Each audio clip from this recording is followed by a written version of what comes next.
Picture an empire so vast it stretched from the icy steppes of Russia to the humid coastlines of China, a realm so powerful it shaped the course of history for centuries. At the heart of this colossal domain lay a city shrouded in myth and mystery, a place where emperors plotted world conquest and cultures from across the globe converged. This was Karakorum, the legendary capital of the Mongol Empire, a name that still echoes with the whispers of forgotten secrets and untold stories. For generations, historians believed this fabled city was lost to time, its grandeur reduced to little more than scattered stones and fading legends. But what if I told you that beneath the wind-swept plains of modern-day Mongolia, an astonishing treasure trove of discoveries is rewriting everything we thought we knew about one of history's greatest superpowers? Today, we're embarking on a journey deep into the heart of Central Asia to uncover 30 incredible secrets buried for centuries beneath the sands of Karakorum. From hidden temples filled with religious artifacts that defy expectation, to long-lost technologies that reveal the Mongols as master innovators, each of these findings pulls back the curtain on a civilization far more complex, sophisticated, and mysterious than we ever imagined. You'll learn how archaeologists using cutting-edge technology are now piecing together a vibrant mosaic of life in the world's most powerful empire, one that challenges the popular image of the Mongols as mere conquerors and instead reveals them as brilliant administrators, cultural synthesists, and visionary builders. So prepare to step into a world where history feels alive, where every unearthed artifact tells a story not just of khans and conquests, but of everyday people whose lives were intertwined with an empire that once ruled a quarter of the globe. This isn't just a tale of the past, it's a detective story unfolding in real time, with each discovery raising new questions even as it answers old ones. By the end of our exploration, you'll see Karakorum not as a footnote in history books, but as a living, breathing crossroads of the medieval world, filled with surprises that continue to captivate and astonish us today. Our journey into the heart of Karakorum begins with a secret that has captivated historians for centuries: the legendary lost palace of Ögedei Khan. As the son and chosen successor of Genghis Khan, Ögedei was the emperor who truly solidified the Mongol Empire, and he demanded a residence that reflected this unprecedented global power. Historical accounts from European travelers like William of Rubruck describe a palace of almost mythical proportions, a sprawling compound surrounded by high walls that enclosed lush gardens and a menagerie of exotic animals from every corner of the empire. But the centerpiece, the marvel that left every visitor dumbstruck, was not a throne or a weapon. It was a tree, a magnificent silver tree sculpted by a captured Parisian goldsmith, its branches heavy with fruit of silver and vines that coiled around its trunk. At its summit stood a mechanical angel, a triumph of medieval engineering that would sound a trumpet when commanded.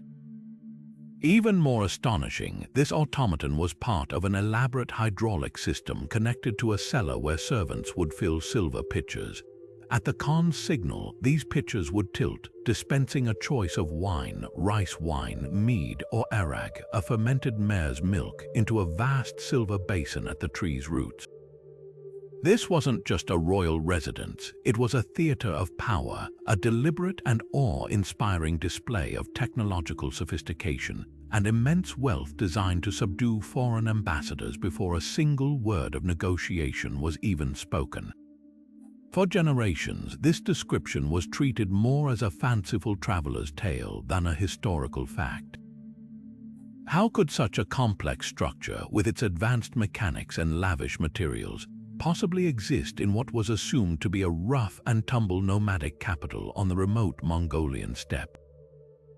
This skepticism is what makes the modern archaeological quest to find its precise foundation so electrifying. The search for Ögedei's palace is a meticulous process, far removed from the romantic idea of simply digging until you hit a silver root. Archaeologists use a combination of ground-penetrating radar, geomagnetic surveys, and careful analysis of soil discoloration to map out the ghostly imprints of ancient walls and foundations beneath the earth. They aren't just looking for a single building, they are trying to pinpoint the exact layout of the entire palace compound within the larger grid of Karakorum's city streets. Each season, new trenches are carefully excavated, revealing tantalizing clues.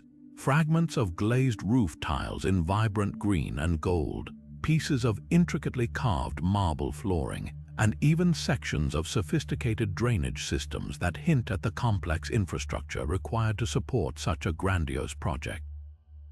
The implications of finding the palace's true footprint are profound. It would definitively prove that the Mongols were not merely occupiers of conquered lands but master builders in their own right, capable of conceiving and executing architectural projects that rivaled anything in contemporary Europe or Asia.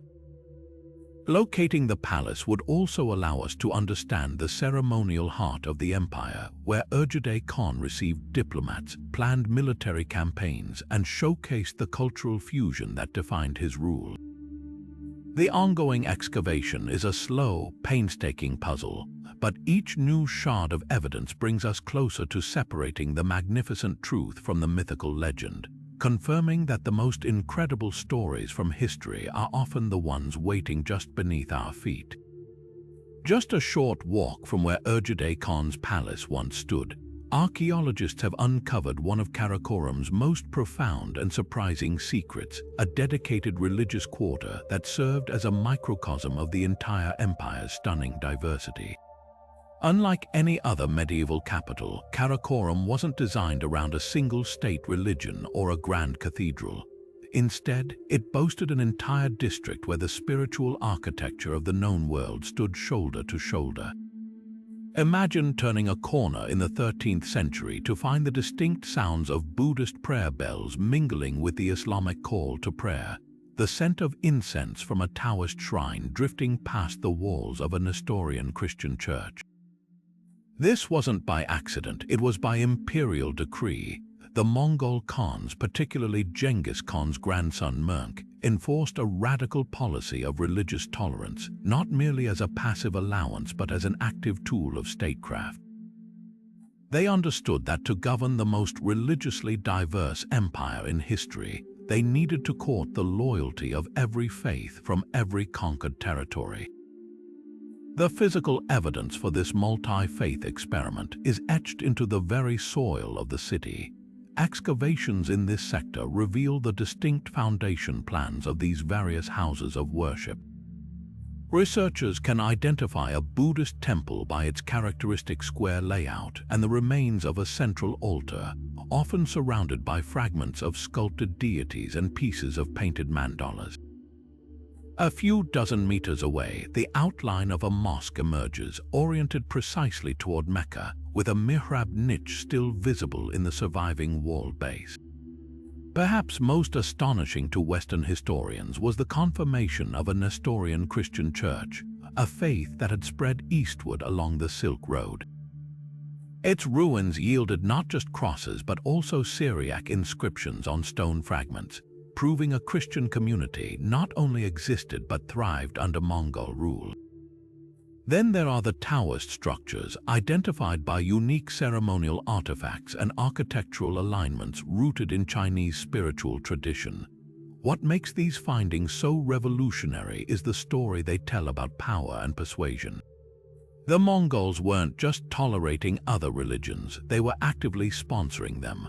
The Khans would often exempt religious leaders from taxation, provide state funds for construction, and even participate in the ceremonies of different faiths to show their support. This was a brilliantly pragmatic strategy. By giving every major religion a stake in the empire's success, the Khans prevented religious strife from becoming a source of rebellion. They turned priests, imams, and monks into allies. The religious quarter of Karakorum was the ultimate expression of this policy, a physical, urban declaration that all paths to the divine were welcome here. It stands as a powerful counterpoint to the contemporaneous religious wars and persecutions happening in Europe and elsewhere, revealing the Mongols not as simple barbarians but as sophisticated rulers who mastered the art of controlling hearts and minds through inclusion, making their capital a true crossroads of faith and ideas. But the grand palaces and diverse temples were just the surface of Karakorum. The city's most clandestine secret may have been unfolding in the darkness beneath the feet of its inhabitants. A growing body of evidence points to the existence of a hidden network of subterranean tunnels, a secret underground layer to the Mongol capital that served purposes ranging from the practical to the deeply mysterious. While the notion of secret tunnels often veers into the realm of conspiracy and legend, in the case of Karakorum, the theory is supported by both tantalizing historical accounts and hard, physical data from modern archaeological surveys. These weren't just simple cellars. Early findings suggest a coordinated system of passages that could have fundamentally changed how security and logistics operated at the empire's very core. So what was the purpose of such an elaborate undertaking? Theories are diverse and each carries its own compelling logic. The most straightforward explanation is storage. The Mongol court required vast quantities of food, supplies, and most importantly, water to sustain itself, especially during the harsh winter months or a potential siege. Underground tunnels would provide a naturally insulated, secure, and space-efficient solution, protecting precious resources from the elements and from theft. A second, more intriguing possibility is the secret movement of people. Imagine high-value prisoners, spies, or even the emperor himself being moved unseen across the city, bypassing the crowded streets entirely. This would have been an invaluable tool for security and surveillance, allowing the Khan's guards to appear or disappear without warning. The most dramatic theory suggests these tunnels served as emergency escape routes, providing the ruling elite a final, desperate path to safety if the city walls were ever breached by invaders, a silent insurance policy against the unthinkable fall of the world's most powerful empire. For a long time, these ideas remained speculative, the stuff of historical conjecture. That changed with the application of non-invasive technologies like ground-penetrating radar. This equipment allows researchers to essentially take an X-ray of the Earth, mapping anomalies and voids deep below the surface without ever putting a shovel in the ground. Recent GPS surveys around the central palace and administrative districts have revealed startling anomalies, long, linear, hollow structures that run in deliberate paths inconsistent with natural geological formations. These aren't random pits or animal burrows, they're straight lines and right angles scream of intelligent design. They appear to connect key points of power, the palace complex, major administrative buildings, and even points leading toward the outer city walls. While full-scale excavation is needed to confirm their exact nature and function, these ghostly images on a radar screen provide the strongest proof yet that the legends of a hidden underworld beneath Karakorum are rooted in truth, adding a thrilling new layer of complexity to our understanding of how the Mongols engineered their capital for absolute control. This intricate network of subterranean passages speaks to a level of strategic planning we rarely attribute to the Mongols. But if we truly want to understand the economic engine that fueled their global ambitions, we must ascend from these hidden tunnels and step into the light of a different kind of workshop, one that produced not secrets but cold, hard cash. The next revelation from the Karakorum digs transforms our image of the city from a mere political center into the throbbing financial heart of the empire, all thanks to the discovery of an imperial mint and the scattered hordes of coins that have literally paid out the secrets of Mongol economics. For decades, the sheer scale of the Mongol economy was a matter of historical record, but its precise mechanics were shrouded in guesswork. How did a nomadic power, born on horseback, administer a financial system that seamlessly connected the markets of Europe to the bazaars of Asia?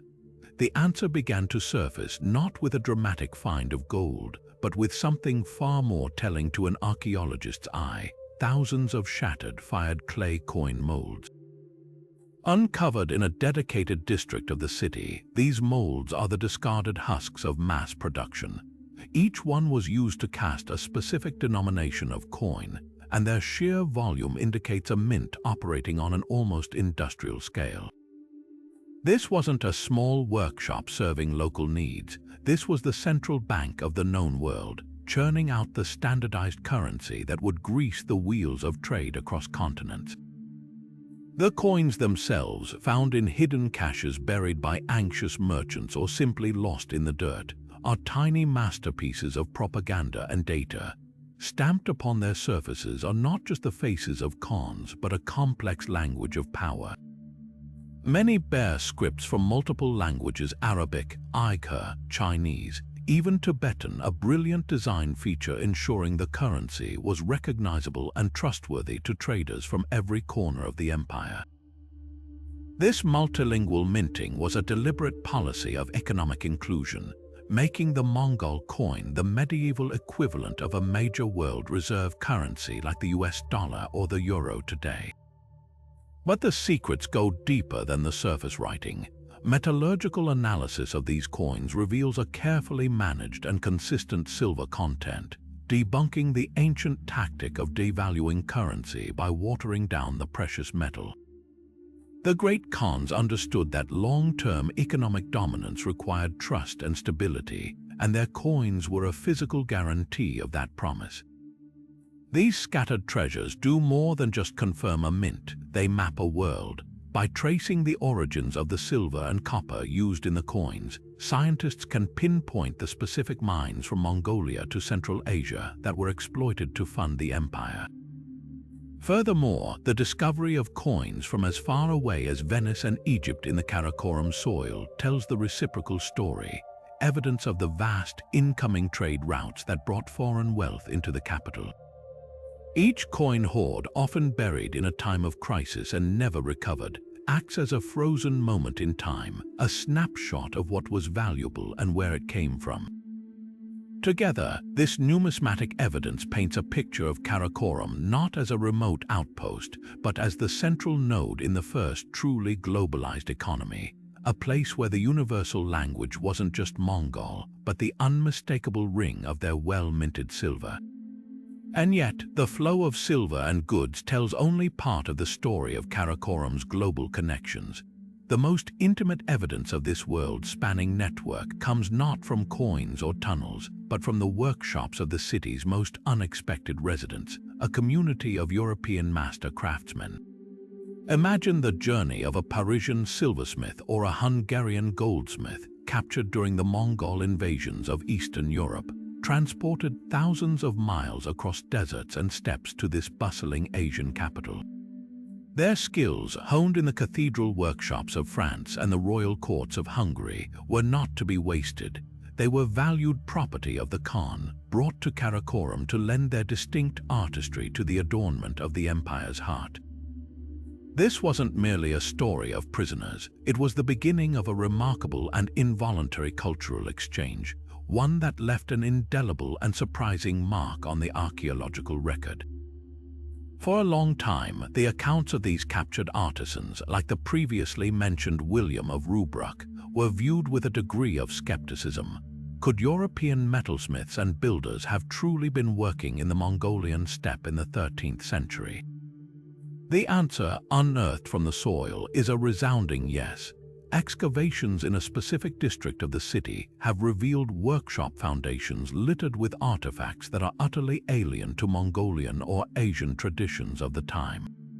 Among the debris, archaeologists found fragments of stained glass, a technology utterly unique to European Gothic architecture. The discovery of these glass pieces, some still bearing traces of vibrant color, points directly to the hands of craftsmen from France or Germany, where the art of crafting grand stained glass windows for cathedrals was at its peak. The evidence grows even more compelling with the discovery of metalworking crucibles and stone molds used for casting. These aren't for making coins, but for creating intricate decorative objects. Most tellingly, analysis of the metal residue in these crucibles reveals a specific alloy composition and working technique that matches medieval European practices, not those of Asian silversmiths. But the true smoking gun came in the form of a small, broken piece of religious jewelry, a bronze clasp depicting a figure with the distinct iconography of a Western European saint, executed in a style that would have been immediately recognizable in Paris or Vienna, but was completely unprecedented in the heart of Asia. This object wasn't imported, it was manufactured there in Karakorum by someone who carried the visual language of European Christianity deep within them. This enclave of European artisans fundamentally changes our understanding of cultural transmission. These men were not just passive prisoners, they were active, albeit forced, participants in creating a new, hybrid aesthetic for their Mongol masters. They applied their skills to fulfill the demands of the Khans, likely blending their own Gothic and Romanesque styles with the Buddhist, Islamic, and Chinese motifs that surrounded them. The result would have been objects and architectural details unlike anything else in the world, a literal fusion of East and West crafted in the fires of Mongolian forges. Their presence proves that the Silk Road was not a one-way street of ideas flowing from Asia to Europe. It was a circuit, and Karakorum was a powerhouse on that circuit, drawing in the finest talents from across the globe to build a capital that was, in every sense, a microcosm of its unprecedented empire. While European artisans were shaping metal and glass on the ground, the Mongol elite were looking far beyond, to the heavens themselves. Among the most intellectually stunning secrets emerging from Karakorum is the existence of a state-sponsored astronomical observatory, a center of scientific learning that challenges the very notion of the Mongols as solely focused on war and conquest. Historical texts, particularly the accounts of Persian chroniclers who served the Khans, describe a dedicated building where scholars from China, Persia, and even Europe gathered to map the stars, track planetary movements, and refine calendars. This was no simple stargazing post. It was an institution funded by the imperial treasury, reflecting a deep Mongol belief that understanding the cosmos was inextricably linked to understanding and legitimizing their rule on Earth. For a Khan, an accurate calendar was essential for scheduling military campaigns and religious ceremonies, while celestial omens were consulted for everything from coronations to harvests, making astronomy a direct tool of governance. The search for this observatory's physical remains has become a paramount mission for archaeologists, as its discovery would dramatically reposition the Mongol Empire in the history of science. Researchers are not merely looking for a unique building foundation, they are searching for a very specific set of architectural clues. A medieval Islamic observatory, like the famous one at Marrakech, which was built later under Mongol patronage, typically featured a large, circular central structure and a long, narrow, south-facing alignment for precision instruments. The Chinese astronomical tradition, which also heavily influenced the Mongols, employed massive, calibrated stone platforms. The Karakorum Observatory would likely be a hybrid of these styles, a physical manifestation of the Mongol synthesis of knowledge. Key evidence would include the footprint of a large, perfectly circular wall, the base for a massive armory sphere or quadrant used to measure the angles of stars, and perhaps even calibration markings etched into surviving stonework. Finding these traces would be a revolution. It would prove that Karakorum was not just a political and economic capital, but also a nascent center of scientific inquiry that actively collected and advanced astronomical knowledge from across the known world. This exchange was a two-way street. Chinese scholars brought their precise records of celestial events, including detailed cometary observations and supernova, while Persian astronomers brought sophisticated mathematical models for predicting planetary orbits. The Karakorum Observatory may have been the crucial nexus where these two great scientific traditions first met and melded under Mongol direction, laying the groundwork for the even more famous observatories that would follow. Each shovel of earth turned in this search brings us closer to confirming that the Mongol thirst for domination extended beyond land and treasure to a genuine hunger for knowledge, aiming to conquer the mysteries of the universe itself from their powerful capital on the steppe. Yet this rigid organization was far more than a simple matter of commercial convenience. It was a profound and deliberate embodiment of Mongol cosmology and imperial ideology, making the entire city a vast, functioning mandala of power. The Mongols, deeply influenced by the spiritual and administrative traditions of the empires they conquered, particularly those of China and Tibet, viewed the world through a sacred geometric lens. The square representing the earth and the circle representing the heavens were powerful symbols of cosmic order. Karakorum was designed as a perfect square within a circular encampment, a microcosm of the universe itself, with the Khan's palace at its center acting as the axis mundi, the pivotal point connecting the earthly realm with the divine. Each of the four gates, aligned with the cardinal directions, was not just an entrance but a spiritual conduit. They were often referred to as ghost gates, a term that hints at their ritual significance in controlling the flow of not just people and goods, but spiritual energy and fortune into and out of the city. This layout sent an unmistakable message to every visitor, whether a humble trader or a royal ambassador, that entering Karakorum meant stepping into a meticulously ordered universe with the great Khan himself as the divine center around which all of creation revolved. The secrets buried at these four cardinal points are now the focus of intense archaeological investigation, as researchers believe the gates and their immediate vicinity were used for more than just commerce. They were likely sites of important ritual deposits. In many Eurasian traditions, foundational offerings were buried beneath gates, walls, and thresholds to sanctify a space, protect it from malevolent forces, and ensure its prosperity. At Karakorum, archaeologists are carefully excavating the soil just inside and outside the gate areas, searching for these very caches. The findings have been extraordinary. Near the eastern gate, associated with spring and wood in the traditional five-element system, teams have uncovered buried ceramic jars filled with carbonized grains, likely an offering for agricultural abundance. Close to the western gate, linked to metal and autumn, small hoards of intentionally broken metal tools and ornaments have been found, possibly ritualistically killed to release their spiritual essence for protection. The most tantalizing discoveries, however, come from the southern gate, the primary entrance connected to fire and summer, which was also the gate most associated with the emperor and state ceremonies.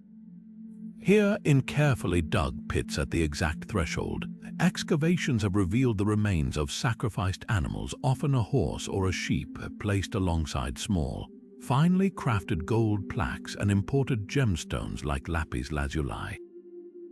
These were not casual burials, they were elaborate ceremonies designed to secure divine favor for the entire city and its ruler. Each of these ritual deposits is a silent testament to the deep spiritual undercurrent that flowed beneath the surface of Mongol practicality, proving that every stone of Karakorum, from its grand palace down to its gateways, was imbued with a symbolic meaning that married earthly power with celestial order, turning the entire capital into a powerful talisman for the empire's endurance. Beyond the orderly grid of city streets and the spiritual energy of its gates, the story of Karakorum extends onto the vast, open steppe that surrounds it, where the wind whispers secrets of the dead. Here, on the outskirts of the capital, archaeologists have uncovered a different kind of mystery, a series of isolated, lavish burial mounds that have completely upended our understanding of Mongol funerary practices. The most captivating of these is a grave so rich and so carefully constructed that it can only belong to someone of the highest possible status, a find that has led many to speculate we may have finally found the resting place of a Mongol princess. This isn't just a grave, it's a time capsule sealed for centuries, offering an incredibly rare and intimate glimpse into the lives and deaths of the empire's most elite members. The discovery itself was a moment of high tension and meticulous care. Unlike the grand structures of the city, these burials were never meant to be found. The Mongols, particularly their royalty, went to extraordinary lengths to keep their graves secret to prevent desecration by enemies. Historical accounts describe that after a royal burial, the soil would be trampled by 1,000 horses to erase all trace of the site, and some stories even claim that rivers were diverted to flow over the grave, ensuring its location would be lost to time forever. This makes the discovery of any high-status Mongol tomb an event of immense significance. The so-called princess tomb was located not by a grand monument, but by the subtle, almost imperceptible rise of the earth and the keen eyes of a survey team using advanced LiDAR technology, which revealed the unnatural, circular formation hidden beneath centuries of grass and soil. What they found inside was a revelation that silenced the entire dig site. The body, believed to be a young woman based on the accompanying artifacts and preliminary analysis, was laid to rest in a wooden chamber lined with fine silk. She was adorned with a staggering array of personal jewelry, a headdress of finely worked gold leaves and delicate filigree, earrings of pearl and turquoise, and necklaces strung with beads of amber and coral that spoke of trade networks stretching to the Baltic Sea and the Himalayas. But the true astonishment lay in the textiles. She was wrapped in garments of the most exquisite Chinese silk, woven with intricate patterns of dragons and phoenixes, motifs that were strictly reserved for imperial families, suggesting her connection to the Khan's lineage was not just close but direct. The preservation of these organic materials, so rare in archaeology, provides an unprecedented look at the fashions and luxuries enjoyed by the Mongol elite. Yet the artifacts tell a story far deeper than mere wealth. This burial is a powerful statement of identity and belief. Laid carefully around her were items for the afterlife: a small silver mirror, a delicately carved wooden comb, and a set of porcelain bowls that still contain the traces of a final meal, offerings that show a blend of traditional Mongol shamanistic beliefs, which held that the deceased would need their possessions in the next world, with influences from Buddhist and Chinese traditions. Emphasized a well-provisioned journey. The presence of these objects, so personal and everyday, cuts through the centuries of legend and conquest to reveal a very human story of love, loss, and the deep desire to honor a cherished member of a powerful family. This single grave, hidden for so long on the lonely steppe, does more than just hint at the life of a princess. It gives a silent, powerful voice to the women who helped build the Mongol Empire, reminding us that history is not only written by the conquerors, but also buried with those who lived in their shadow. But if the observatory looked to the stars for order, the survival of the city itself depended on mastering a resource far more earthly and scarce: water. In the arid heart of the Mongolian steppe, where rainfall is unpredictable and rivers are few, sustaining a population of tens of thousands would have been an impossible feat without one of Karakorum's most brilliant and hidden secrets: a sophisticated, city-wide water management system that stands as a testament to Mongol engineering genius. This was not the work of mere nomadic herders. It was the calculated infrastructure of a global superpower, an intricate network of canals, reservoirs, and wells that turned a parched landscape into a livable capital. For decades, the scale of this achievement was underestimated, with historians imagining simple wells drawing from the nearby Orkhon River. But recent archaeological surveys using resistivity imaging, which measures subtle changes in soil moisture and composition, have revealed the ghostly outlines of a hydraulic grid crisscrossing the entire city, a secret web of water that guaranteed Karakorum's lifeblood. The true sophistication of this system lies in its multi-source design. While the Orkhon River was the most obvious source, relying solely on it would have left the city vulnerable to drought or siege. The Mongols engineered a redundant system.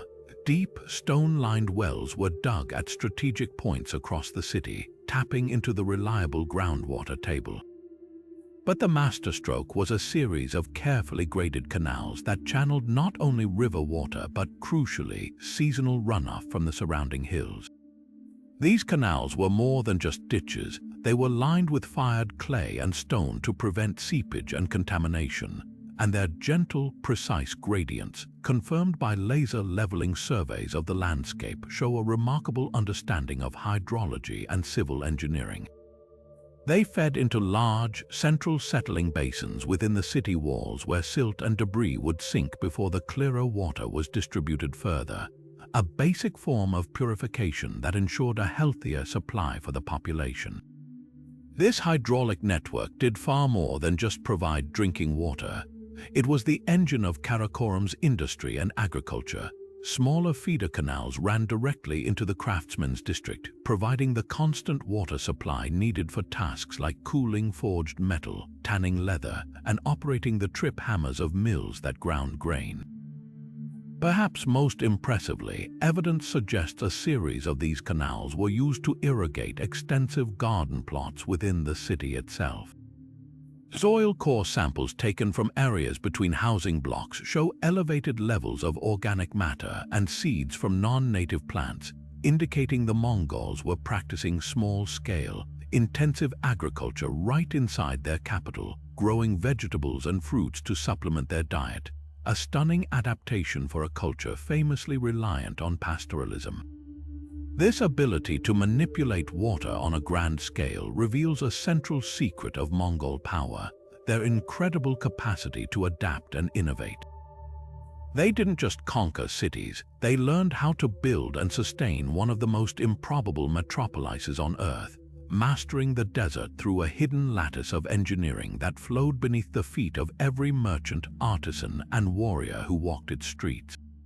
Now, let's turn from the physical engineering of water to the intellectual architecture of an idea, a secret so compelling it borders on legend, the possibility of a great imperial library hidden within Karakorum's walls. Imagine the sheer volume of knowledge that flowed into this city, not just as trade goods but as plunder. Every city sacked, from the scholarly centers of the Islamic world to the ancient libraries of China, would have had its precious manuscripts, maps, and scientific treatises seized as prizes of war. For the Mongols, knowledge was not abstract. It was a tangible form of power, a weapon as potent as any bow. Historical accounts, particularly from Persian sources, whisper of entire caravans dedicated to transporting captured books and scrolls back to the capital. This leads to a tantalizing question. Did the Khans simply distribute this hoard, or did they centralize it, creating a repository of the world's knowledge? A kind of 13th century internet where a scholar could consult a Chinese medical text, an Arab astronomical chart, and a European philosophical work all under one roof. The debate over this library's existence is one of the great intellectual mysteries of Mongol studies. Skeptics argue that no direct, irrefutable evidence has been found, and that the nomadic Mongol mindset was inherently practical, not bibliophilic. They suggest that while texts were certainly collected, they were immediately put to use by the Khan's advisors and translators, not stored for posterity. The proponents, however, paint a far more fascinating picture. They point to the Mongols' well-documented habit of sparing engineers, doctors, and astrologers from execution specifically for their knowledge. It follows logically that they would similarly value the physical containers of that knowledge. Furthermore, the establishment of a religious quarter proves they understood the power of organizing ideas. A central library would be the ultimate expression of this, a place where the empire's best minds could mine conquered cultures for every useful secret, be it a new siege engine design, a more accurate calendar, or a map to hidden trade routes. The search for its potential location is a complex puzzle. It wouldn't have been a public building like the Great Library of Alexandria, but a secure, administrative facility, likely attached to the palace complex or the observatory to serve the scholars working directly for the Khan. Archaeologists are therefore not looking for a grand public reading room, but for a structure with evidence of specialized storage. rooms with deep, reinforced foundation walls that could support heavy shelving, areas with unusually effective drainage to protect against moisture, and most tellingly, a distinct lack of domestic debris like cooking pots or sleeping areas, indicating a space dedicated solely to preservation. The discovery of even a single room filled with the clay seals used to stamp and identify scroll bundles, or a concentration of exquisite book clasps and decayed leather bindings, would be the smoking gun that transforms this legend into history, revealing Karakorum as not just a capital of conquest, but a crucible of collected global wisdom. But the flow of ideas and water that sustained Karakorum's intellectual and daily life would have been meaningless without the raw power to protect it, and for that, we must journey into the city's fiery industrial core. Tucked away in a dedicated sector, downwind from the palaces and temples to keep the smoke and noise at a distance, lay the blacksmith's quarter, the thrumming, soot-stained engine room of the Mongol war machine. This was no simple collection of workshops. It was a centralized, state-controlled production facility operating on a scale the medieval world had never seen, where the empire's most devastating weapons were born in fire and hammered into shape. The sheer volume of material evidence unearthed here is staggering. Vast, stratified layers of industrial waste meters thick deposits of ash, charcoal, and most tellingly, enormous slag heaps paint a picture of relentless around-the-clock production. Slag, the rocky waste product left over after smelting metal from its ore, is the ultimate indicator of large-scale metallurgy, and the tons of it found at Karakorum testify to an output that could only be destined for one thing: arming the largest and most mobile army in history. Within this quarter, archaeologists have mapped the distinct footprints of specialized workshops. There were dedicated foundries for primary smelting, where furnaces reached temperatures high enough to reduce iron ore into a workable bloom of metal. But the true secrets of Mongol superiority are found in the secondary workshops, where that raw iron was refined and transformed. The discovery of numerous and distinct hearths for carburization, a process of heating iron in a carbon-rich environment to create much harder steel, proves the Mongols weren't just making simple iron arrowheads, they were mastering the advanced material science of their time. In another section of the quarter, crucibles and fragments of high-quality steel with a distinctive water-patterned surface, akin to Damascus steel, suggest some armorers were producing elite weapons for officers and the Khan's own bodyguard, incorporating techniques likely learned from conquered Persian smiths. This wasn't blind production.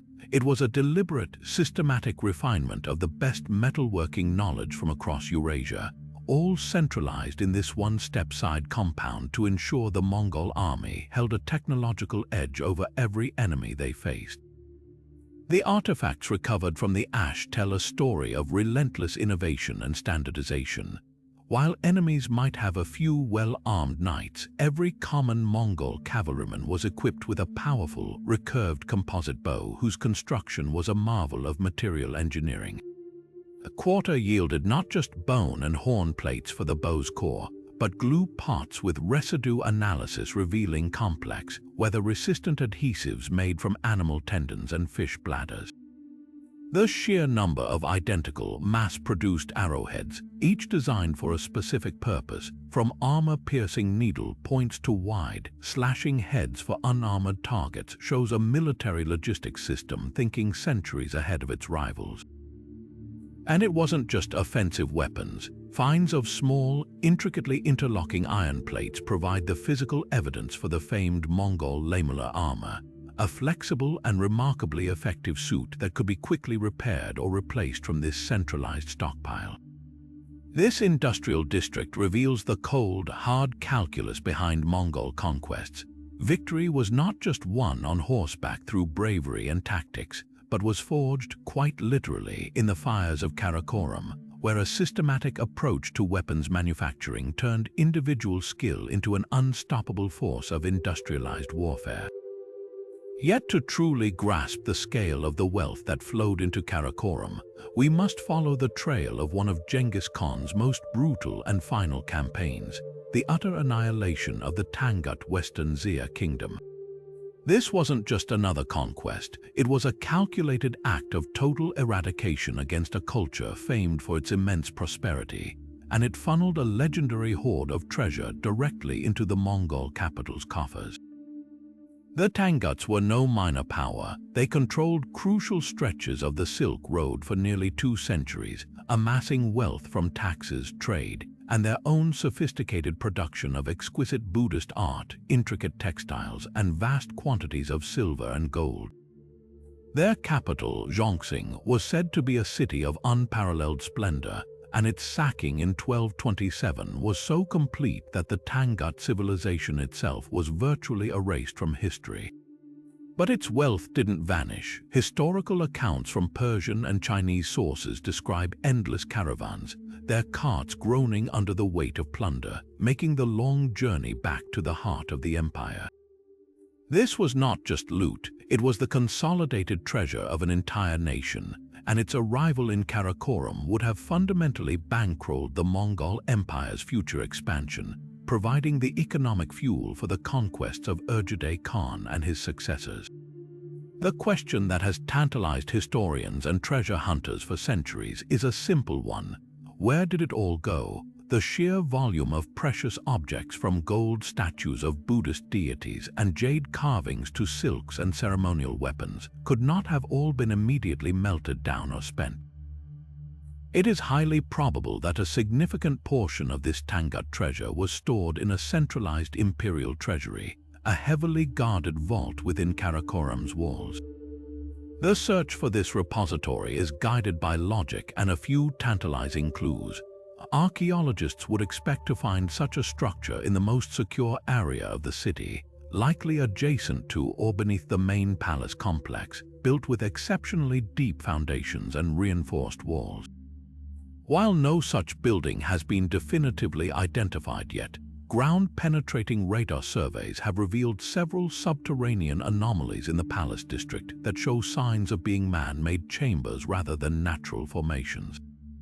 These voids, sealed for centuries, represent the most promising leads in the hunt for the physical heart of Mongol wealth.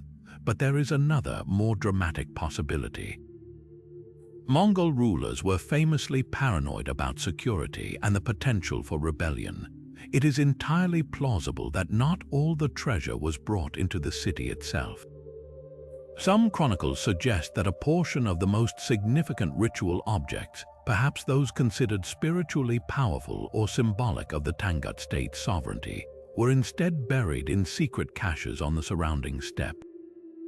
This practice would mirror traditions across many cultures where dedicating treasure to the earth was a way to secure the favor of the gods and sanctify a victory.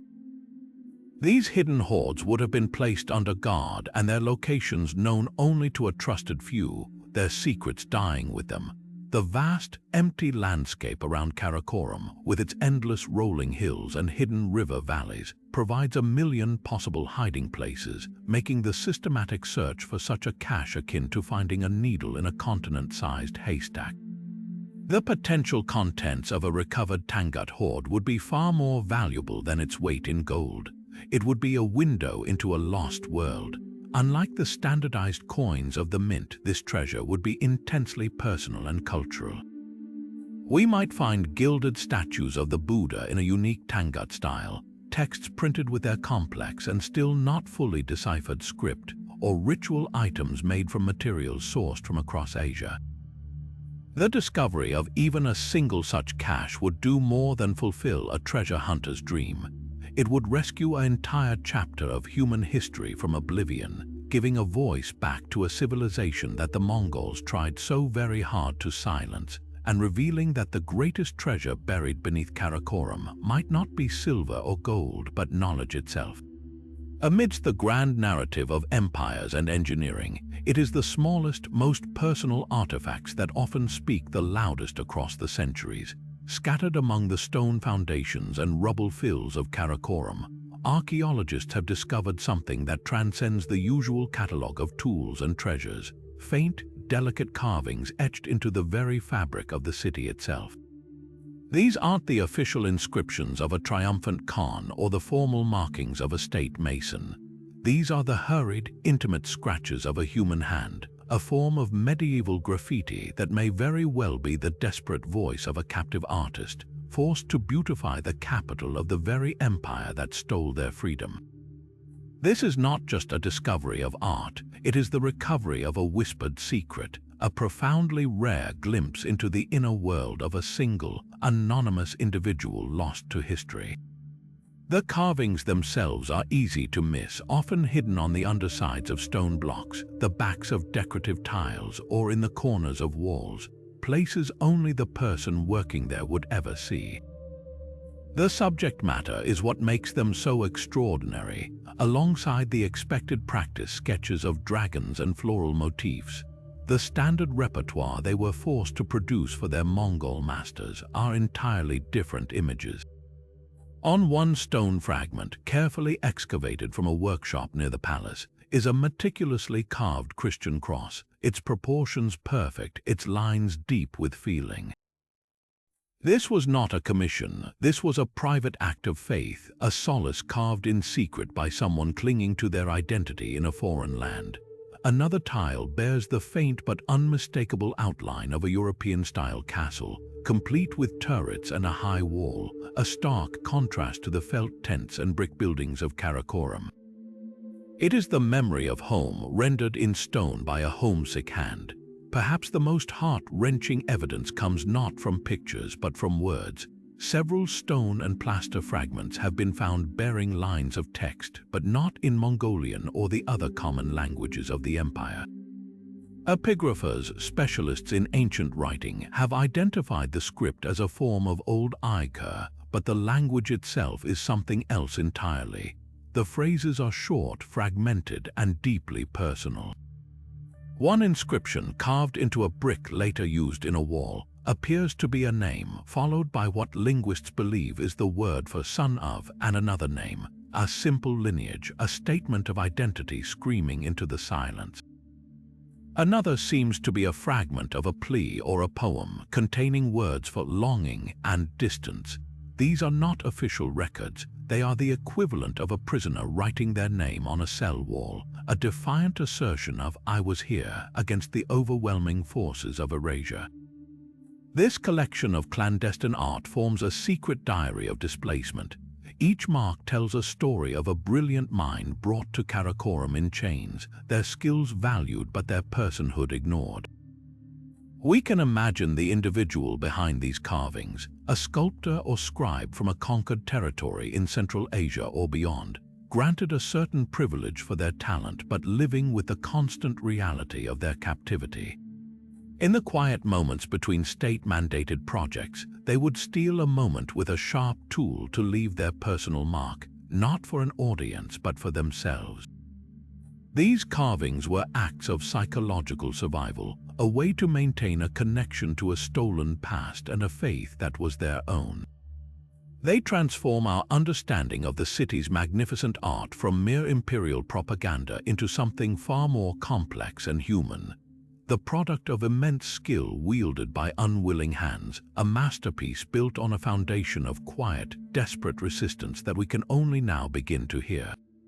Yet for all the imported faiths that found a home within its walls, the soul of Karakorum, and indeed the entire Mongol Empire, beat to a much older, deeper rhythm, one that echoed across the windswept steppe long before the first Buddhist temple or Nestorian church was ever conceived.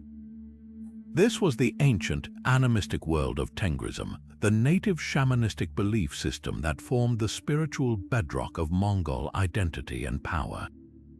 While the Khans famously patronized world religions for political gain, they never abandoned the core practices that connected them to the blue sky above and the sacred earth below. The recent discovery of a dedicated ceremonial center, complete with outdoor altars and ritual horse burials on the city's outskirts, pulls back the curtain on this profound duality, revealing how the rulers of a global empire still secretly placated the spirits of the land to legitimize their rule. Archaeologists knew to look for such a site not from grand monuments, but from subtle clues in historical texts and the living traditions of modern Mongol herders. Unlike the permanent structures of organized religions, shamanistic rituals were performed in the open air, at specific natural features considered to be conduits to the spirit world. The search therefore focused on a prominent, isolated hill overlooking the city, a place with a clear view of the eternal blue sky or Tengri, the supreme deity. There, away from the bustling multicultural crowds, researchers began to find evidence of ritual activity that was utterly distinct from anything found within the city walls. The most telling features were a series of low, circular stone cairns known as ovu, which still feature prominently in Mongolian spiritual practice today. These were not mere piles of rock. Their construction was deliberate, often with a central upright stone acting as an axis mundi, a connection point between the earthly and spiritual realms. Excavations around these ovus yielded carbonized remains of juniper branches, a sacred herb used for purification and smoke offerings, and small, scattered deposits of dairy products like cheese and butter, traditional offerings to the spirits of the place for blessings and protection. But the most dramatic confirmation of this site's significance came from a heart-wrenching discovery just beyond the main ceremonial area: the complete, articulated skeleton of a horse, carefully laid on its side with its head pointed toward the sacred mountain on the horizon. This was not a butchering site or a casual disposal. The position was reverent, and the animal was a mature, healthy stallion with no signs of butchery for meat. This was a ritual sacrifice, a practice deeply embedded in steppe tradition. For the Mongols, the horse was far more than a tool of war. It was a sacred companion, a symbol of mobility, power, and spiritual freedom. The sacrifice of such a valuable animal was the ultimate offering, a plea for divine favor on a colossal scale, likely performed to bless a major military campaign or to secure the fortune of the Khan himself. The careful placement suggests a belief that the spirit of this horse would carry their prayers directly to Tengri. This ceremonial ground reveals the hidden engine of Mongol imperial confidence. The grand mosques and temples in the city center were for governing the conquered peoples, a brilliant political strategy. But here, on this lonely hilltop, the Khans and their shamans engaged in the primal rituals that they believed truly secured their power and mandate to rule. It was a spiritual balancing act of breathtaking scale, presiding over a multi-faith capital by day, while by night or in times of crisis, ascending to make offerings to the eternal sky, ensuring the native spirits of the steppe would never abandon them. This sacred space proves that for all their sophisticated adaptation, the Mongols' heart remained firmly rooted in the wind, the sky, and the sacred land that first forged them into a people of unparalleled destiny. But for all its engineered splendor and global connections, life in Karakorum was fragile, and the city held a darker, more somber secret beneath its bustling streets, the ever-present shadow of epidemic disease. In a metropolis teeming with people, animals, and goods arriving from every corner of the known world, it was inevitable that pathogens would travel along with the traders and diplomats. The dense population, while a marvel of urban planning, created ideal conditions for outbreaks that could sweep through the city with terrifying speed, leaving tragedy in their wake. While historical records from the Mongols themselves are silent on these calamities, preferring to document victories and decrees, the archaeological record is now beginning to speak with a chilling clarity, revealing a chapter of Karakorum's history written not in grand narratives, but in the silent, collective suffering of its ordinary citizens. The most compelling evidence for these devastating epidemics comes not from a single dramatic find, but from a pattern emerging from the careful excavation of the city's common cemeteries. Unlike the isolated, lavish burial mounds of the elite on the distant steppe, the graves of the urban poor were typically located in more communal areas. In several of these burial grounds, archaeologists have uncovered anomalies that break from traditional Mongol funerary practice. Instead of individual, carefully arranged interments, they have found pits containing multiple skeletons laid to rest simultaneously, their bodies placed in a haphazard, urgent manner with none of the personal grave goods that typically accompany even the most modest Mongol burial.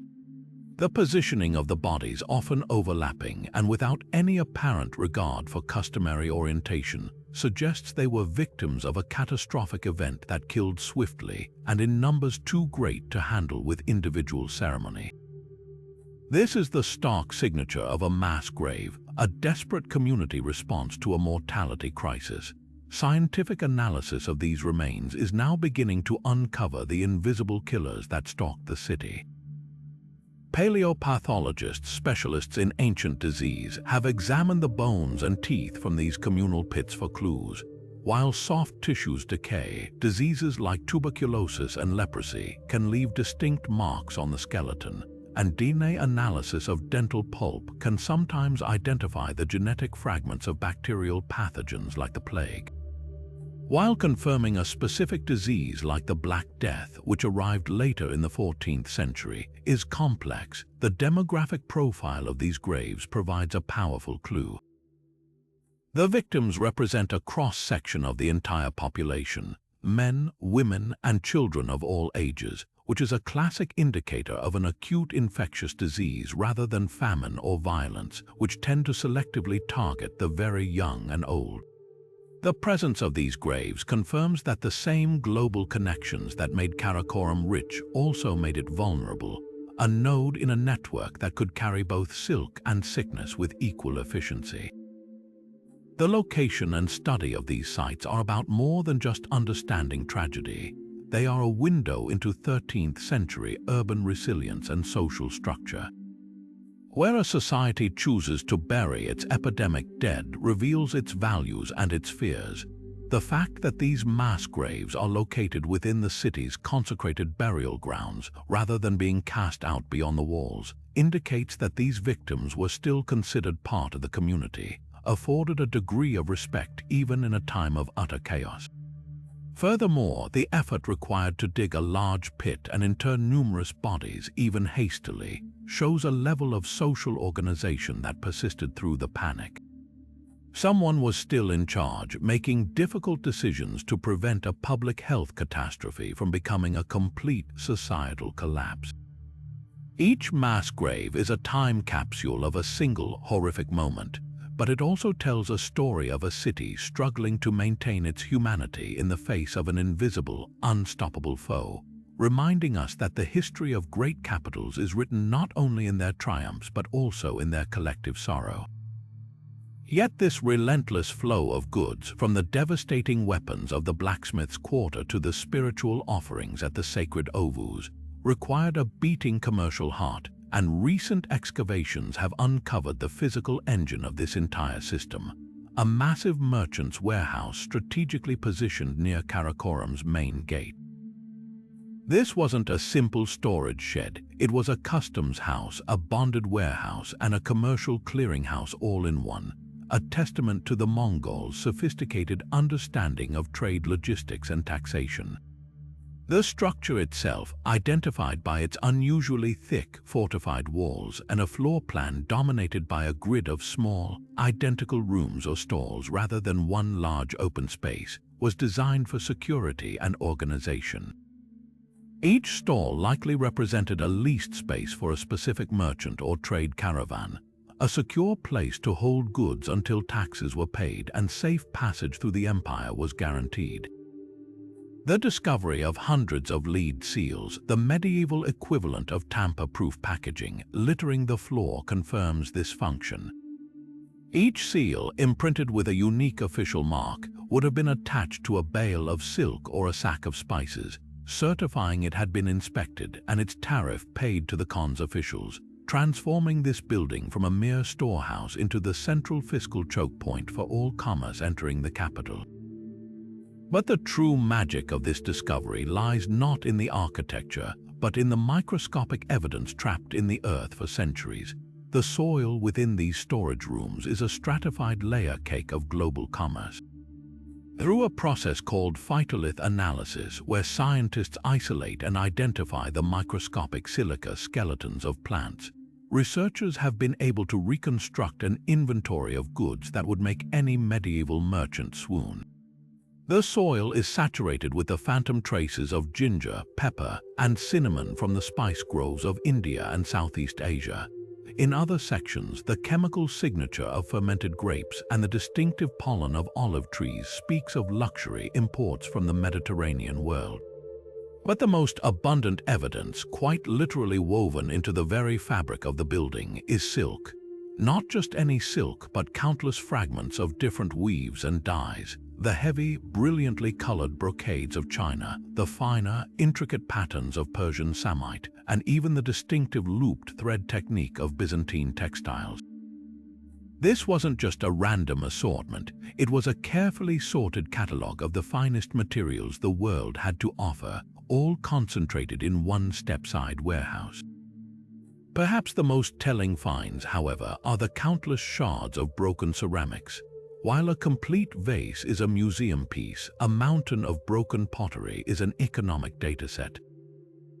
The warehouse floors are carpeted with these fragments, and each style is a geographic marker.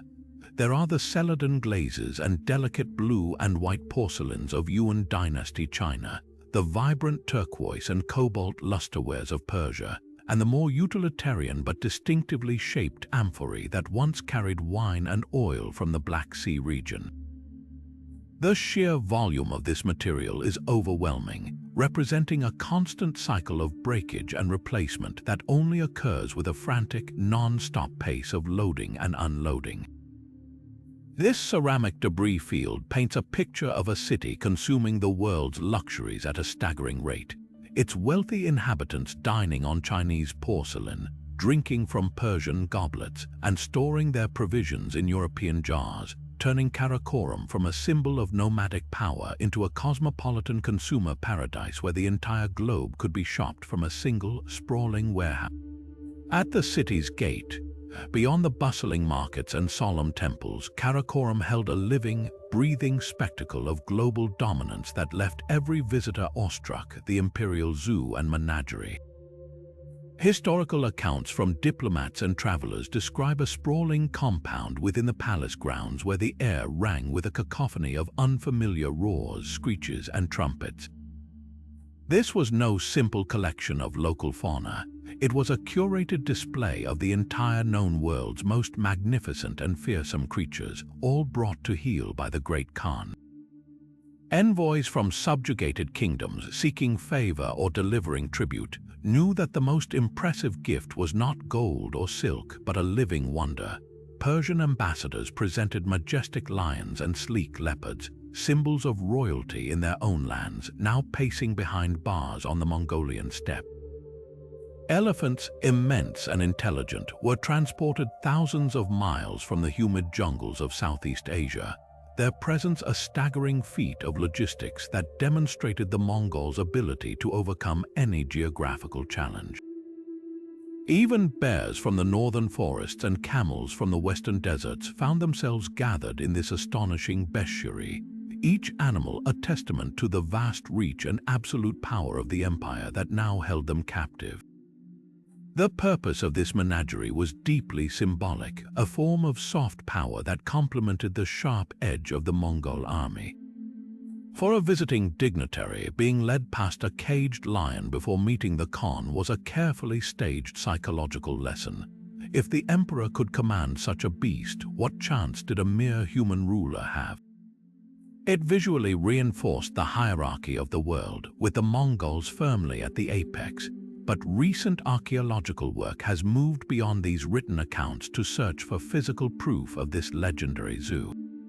The challenge is significant as animal pens leave far more subtle traces than stone buildings. Researchers are not looking for grand walls, but for specific soil anomalies and biological evidence. Using chemical analysis of soil samples, scientists have identified areas within the palace complex with unusually high concentrations of phosphorus and nitrogen, a classic signature of prolonged animal habitation and waste. In one particular enclosed area, these nutrient levels are off the charts, far exceeding what would be expected for even a densely populated human dwelling. Even more compelling are the discoveries of bones, but not the kind typically found in a kitchen midden. Among the usual remains of sheep, goats, and horses consumed for food, excavators have uncovered a small but significant number of animal bones that are utterly out of place. These include the distinctive heavy vertebrae of a large feline, too robust for any native snow leopard, and a few fragmented teeth that a zoologist identified as belonging to a lion.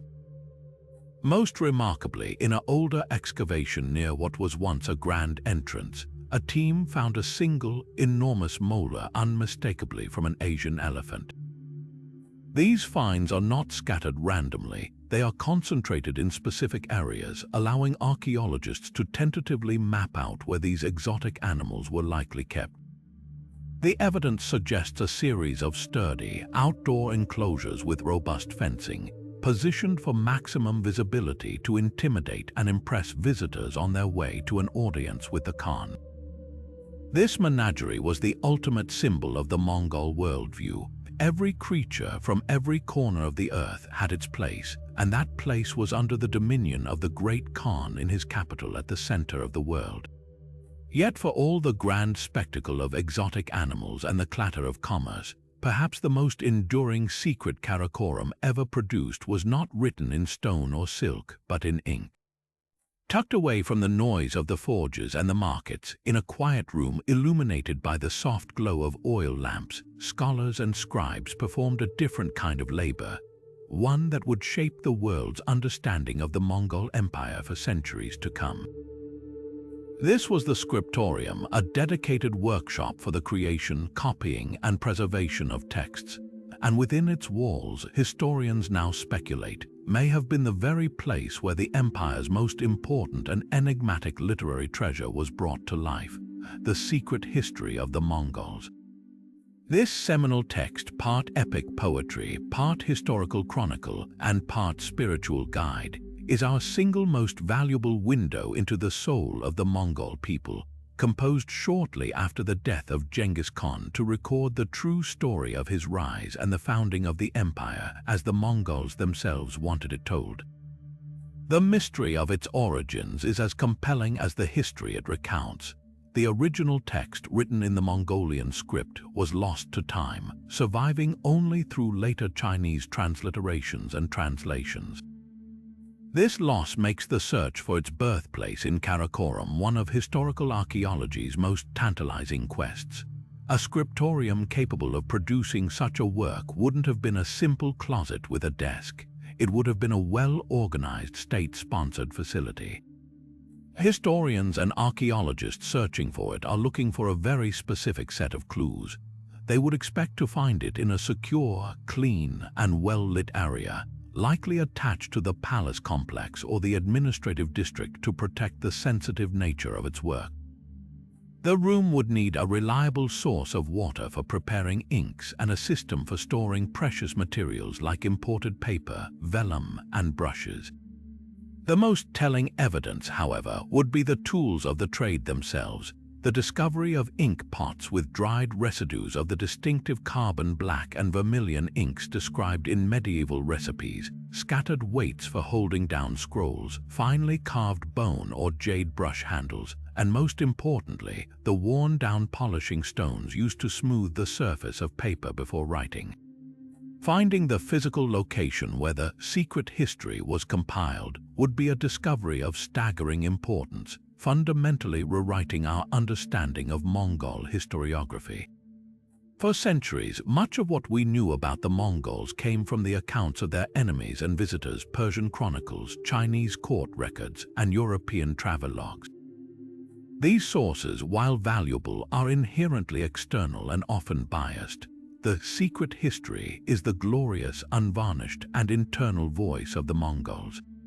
It is a text that doesn't shy away from the harsh realities of steppe life, the bitter family rivalries, and the moments of doubt and fear alongside the tales of incredible courage and divine destiny. To confirm its creation within the walls of Karakorum would prove that the Mongols were not just subjects of history, but active, self-aware authors of it. It would show a deep concern for legacy and narrative, a desire to codify their own epic for future generations from the very heart of their power. It would transform the city from merely a political and economic capital into the intellectual and literary cradle of the Mongol identity, the place where their own story was first set down for eternity. Yet for all its wealth and power, Karakorum was not immune to the destructive forces of internal strife, and one of the most dramatic secrets buried in its soil is a scorched testament to a civil war that nearly tore the Mongol Empire apart. Deep within the archaeological layers of the city, excavators have uncovered a stark, blackened line of ash and charcoal, a clear and violent horizon of destruction that speaks of a great, deliberately set fire. This isn't the scattered evidence of a simple cooking hearth or a domestic accident. This is a widespread, catastrophic burn layer that cuts across multiple city blocks, engulfing workshops, storehouses, and even parts of the outer administrative district in a single, furious conflagration. The sheer scale of this find points to a city-wide catastrophe, and the timing of this destruction aligns perfectly with one of the most pivotal and tragic episodes in Mongol history, the rebellion of Berk against his brother Kublai Khan. This was far more than a simple sibling rivalry. It was a brutal war of succession that pitted the traditional heartland of the empire against its new, Sinicized power base in China. Upon the death of their brother, the great Khan Monk, a power vacuum erupted. Kublai, who had been governing northern China, represented a new vision for the empire, one that embraced sedentary administration and Chinese customs. Berk, who had been left in charge of the homeland capital of Karakorum, became the champion of the old guard, the powerful steppe traditionalists who saw Kublai's ways as a betrayal of their nomadic roots. Karakorum, as the symbolic heart of the traditional empire, became the central prize in this devastating conflict. When Kublai cut off the vital grain shipments from China that the city depended on for survival, he effectively starved Berk's faction into a desperate position. Historical accounts suggest that what followed was not a graceful surrender, but a violent struggle for control of the city itself. A struggle that likely ended with portions of it being put to the torch, either by the retreating forces of Berk to deny resources to Kublai's advancing army, or by Kublai's own troops as punishment for the city's defiance. The archaeological evidence provides a chillingly detailed snapshot of this moment of chaos. In the burned layer, archaeologists find more than just ash. They find the twisted and melted remains of everyday life frozen in a moment of terror. Storage jars filled with precious grain are found shattered by the intense heat, their contents carbonized into solid black masses. The stone foundations of buildings show signs of having been subjected to extreme temperatures, cracking and spalling in a way that only a sustained, intense fire can cause.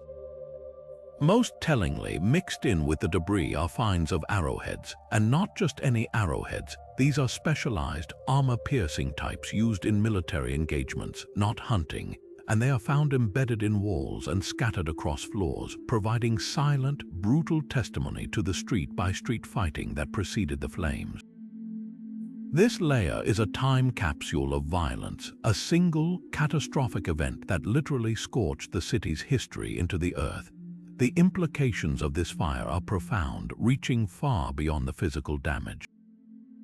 This wasn't just a fire, it was the fiery death rattle of Karakorum's golden age.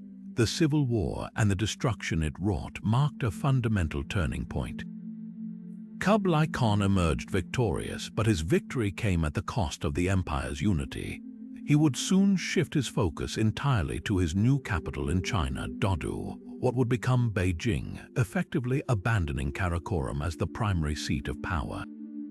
The Great Fire represents the precise moment when the Mongol Empire fractured irrevocably, its central authority broken, and its glorious capital on the steppe began its long, slow decline into eventual obscurity. The blackened layer in the soil is more than just evidence of a battle. It is the grave of an empire's first dream, a stark reminder that the greatest threats to power often come not from outside enemies, but from the fire of rebellion within.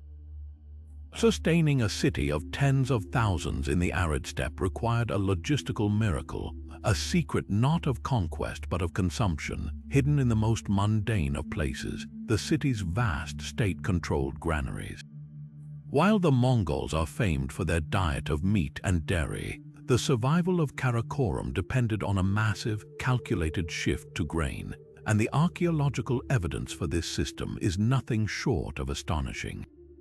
Excavations on the city's outskirts have revealed not just a few storage pits, but entire districts dominated by the remains of enormous subterranean grain silos, large, bell-shaped pits dug deep into the earth, their walls lined with fired clay and coated with lime plaster to seal out moisture and pests.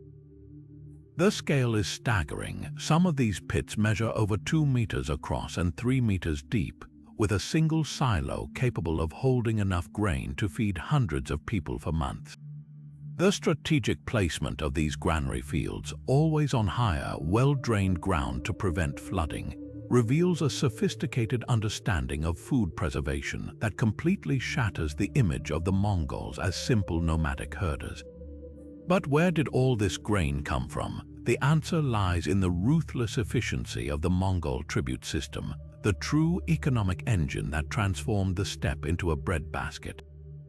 Conquered agricultural societies, particularly in northern China and Central Asia, were not just pillaged for a one-time loot. They were integrated into a permanent annual tax network. Historical records detail how the Khans demanded payments in kind, and the most crucial commodity was always grain. Thousands of tons of wheat, millet, and barley would be collected by imperial administrators, loaded onto ox-drawn carts, and then began the long, arduous journey along routes specially protected by the Mongol peace. This was the lifeblood of the capital, a constant flow of sustenance extracted from subject peoples to fuel the empire's heart.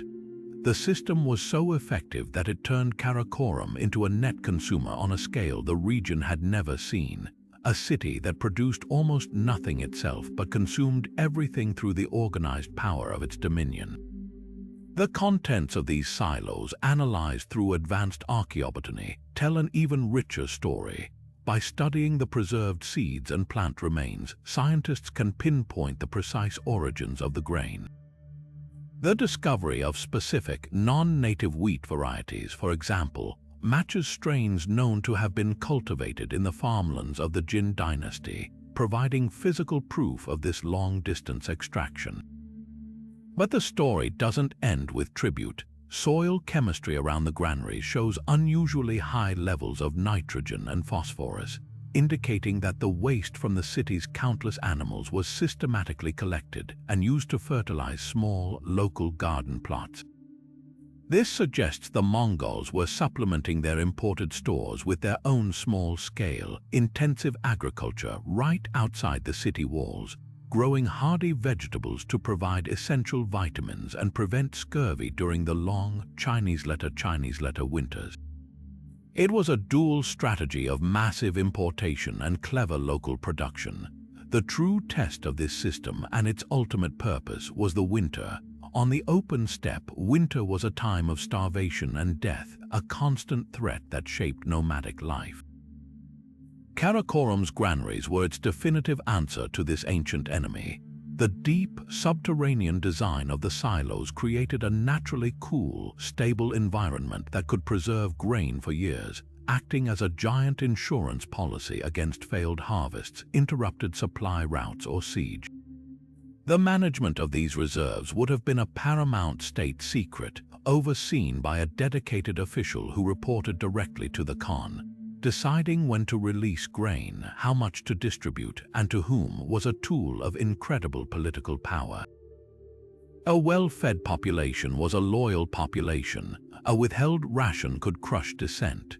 The sheer scale of this food security apparatus reveals the ultimate secret of Karakorum. It was not just a symbol of power, but a fortress against scarcity, a testament to the Mongol genius for transforming the brutal challenges of their environment into a structured system that could sustain an empire. Among the countless artifacts lost to time, few hold the symbolic weight of the Great Seal of Ögedei Khan, a single object that represented the absolute authority of the Mongol emperor to the crowned heads of Europe. This was no mere administrative stamp, it was the physical embodiment of the Great Khan's will, the instrument used to authenticate decrees that could alter the fate of nations. Its most famous application was on a letter dispatched to Pope Innocent IV in 1246, a document that survives to this day in the Vatican archives. In it, Guyuk, the son and successor of Ögedei Khan, responds to the Pope's audacious suggestion that he convert to Christianity and cease his conquests. The letter's tone is not one of diplomatic nicety, but of supreme, unassailable command. Guyuk asserts that the eternal blue sky has granted him dominion over the entire earth and instructs the Pope to come in person to Karakorum to swear allegiance. The power of that message was certified by the impression of the imperial seal, a mark that would have been studied with a mixture of fear and fascination by the most powerful court in Christendom.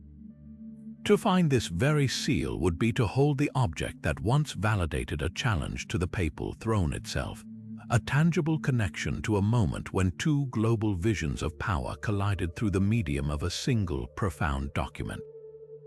The quest to find this lost seal is driven by the descriptions left by those few Europeans who witnessed it. The Friar William of Rubruck, who visited Guyuk's court, provided a detailed account. He described a seal of great size and complexity, likely made of precious metal like gold or silver, and not a simple signet ring. Its inscription was multilingual, a feature typical of Mongol administration, probably bearing text in the Chinese Fagspa script devised for the empire, as well as in Uyghur and perhaps even Tibetan or Persian. This wasn't just a practical tool, it was a miniature manifesto of imperial ideology, declaring the Khan's authority to be universal and legible to all the peoples under his dominion.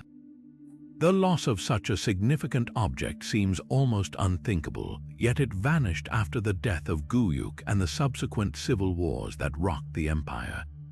It was likely kept in the innermost chambers of the palace, perhaps on the person of a trusted official or in a secured treasury, and its fate is tied to the destruction and gradual abandonment of Karakorum itself. It may have been looted by rivals, deliberately destroyed to delegitimize a claimant to the throne, or simply buried in the rubble of a collapsing building, waiting for a lucky strike from an archaeologist's trowel. Modern archaeologists hunting for the seal are therefore not simply digging randomly.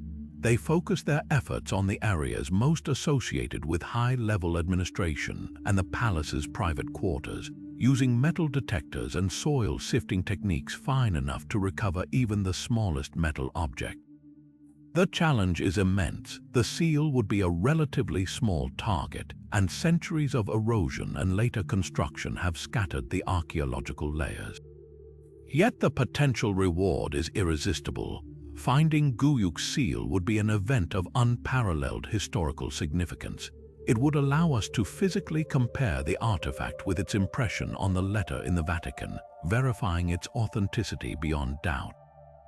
More importantly, it would transform our understanding of Mongol diplomacy from a story told through text into a reality confirmed by a singular, powerful object. The seal is the missing key to a diplomatic conversation that spanned continents, a silent witness to the audacious moment a ruler from the heart of Asia demanded the submission of Europe's highest spiritual authority. Its recovery would give voice to that long silent claim once more. Amidst the clamor of forges and the murmur of prayers, another secret of Karakorum has begun to resonate, a hidden symphony waiting to be heard again. For a culture so often defined by the thunder of hooves and the twang of the bowstring, the discovery of sophisticated musical artifacts reveals a world of artistic refinement and courtly elegance that stands in beautiful contrast to the Mongols' martial reputation. Recent excavations within the palace district have unearthed a treasure trove of objects that speak not of war, but of celebration, ritual, and the deep human need for artistic expression. These are not the crude noisemakers one might expect from a nomadic society. They are the instruments of a sophisticated court, evidence of a rich musical tradition that flourished at the very heart of the empire. The most evocative finds are the fragments of stringed instruments. Archaeologists have recovered beautifully carved bone-tuning pegs and bridges, along with delicate pieces of polished wood that curve in the distinct shape of a soundbox. These fragments closely resemble the morin kua, the traditional horse-head fiddle that remains the national instrument of Mongolia to this day. This instrument is steeped in symbolism. Its carved horse head is not merely decorative but serves as a spiritual bridge to the Mongols' most sacred animal, believed to carry the player's songs up to the heavens. The discovery of these pieces within the palace walls suggests that the haunting, melancholic melodies of the morin kua were not just folk music from the steppe, but were performed for the entertainment and spiritual contemplation of the Khans themselves and their esteemed guests. But the orchestra of Karakorum was far more diverse than a single instrument. The digs have also yielded remnants of vast frame drums, their hides long decayed but their circular rims, often painted with intricate geometric or animal motifs, surviving intact. These drums were likely used in both shamanistic ceremonies held in the sacred precincts and in the boisterous festivities of the court. Even more surprising are the discoveries that point to global influence. A few fragile pieces of what appears to be a lute-like instrument have been found, with a construction style that suggests origins far to the west, in Persia or even beyond. This implies that just as the Mongols imported artisans and scholars, they also incorporated musicians and their instruments into their court, creating a unique fusion of sonic traditions. The music of the Great Khan's court may have featured the drone of a Central Asian lute weaving around the melodic lines of a horse-head fiddle, accompanied by the steady rhythm of a shaman's drum, a literal harmony of East and West. The question that now captivates historians and musicians alike is what this music actually sounded like. While no written sheet music has survived from 13th century Karakorum, we are not entirely left in the dark. Ethnomusicologists are piecing together the possibilities by studying the physical properties of the instruments themselves. The size and shape of a recovered soundbox can reveal its probable range and tone. The tension required for the strings, inferred from the strength of the tuning pegs, suggests the scale and pitch. Furthermore, historians can look to the detailed accounts of visitors like Marco Polo, who described the grandeur of Mongol feasts accompanied by every kind of music, and to the musical traditions of the cultures they conquered and absorbed. By combining this archaeological data with the living musical traditions of modern Mongolia and Central Asia, scholars are attempting a breathtaking feat of historical reconstruction, to hear once more the secret melodies that once echoed through the halls of the world's most powerful ruler, a lost song of empire slowly being brought back to life. This image of Karakorum as an unstoppable, confident heart of a global empire is compelling, but it hides a far more pragmatic and anxious reality. For all their reputation as masters of offensive warfare, the Mongols were intensely aware of their own vulnerability. The capital was a staggering concentration of wealth, knowledge, and imperial leadership, making it the ultimate prize for any rival power or disaffected faction. This deep-seated fear is etched into the very landscape surrounding the city, in the form of a massive, often overlooked defensive moat and a series of sophisticated siege preparations that reveal the Mongols were not just conquerors, they were also master defenders, and they had chillingly effective secrets for protecting their most valuable asset. The existence of this moat fundamentally shatters the romantic notion of Karakorum as an open, welcoming crossroads. While the city's gates were open to traders, its perimeter was a stark statement of controlled access and formidable defense. Recent archaeological surveys using geomagnetic sensors and core sampling have mapped the full, imposing scale of this structure. It wasn't a simple ditch, it was a vast, engineered earthwork, carving a deep, dry gully around the city's outer walls. The dimensions are staggering, with evidence suggesting it was originally over 6 meters wide and 3 meters deep. The engineering behind it was deliberate and required a massive coordinated effort. The soil excavated to create the moat wasn't simply piled to the side. It was used to build up the inner ramparts, creating a higher, more defensible position for the city's defenders while simultaneously creating a daunting obstacle for any attacker.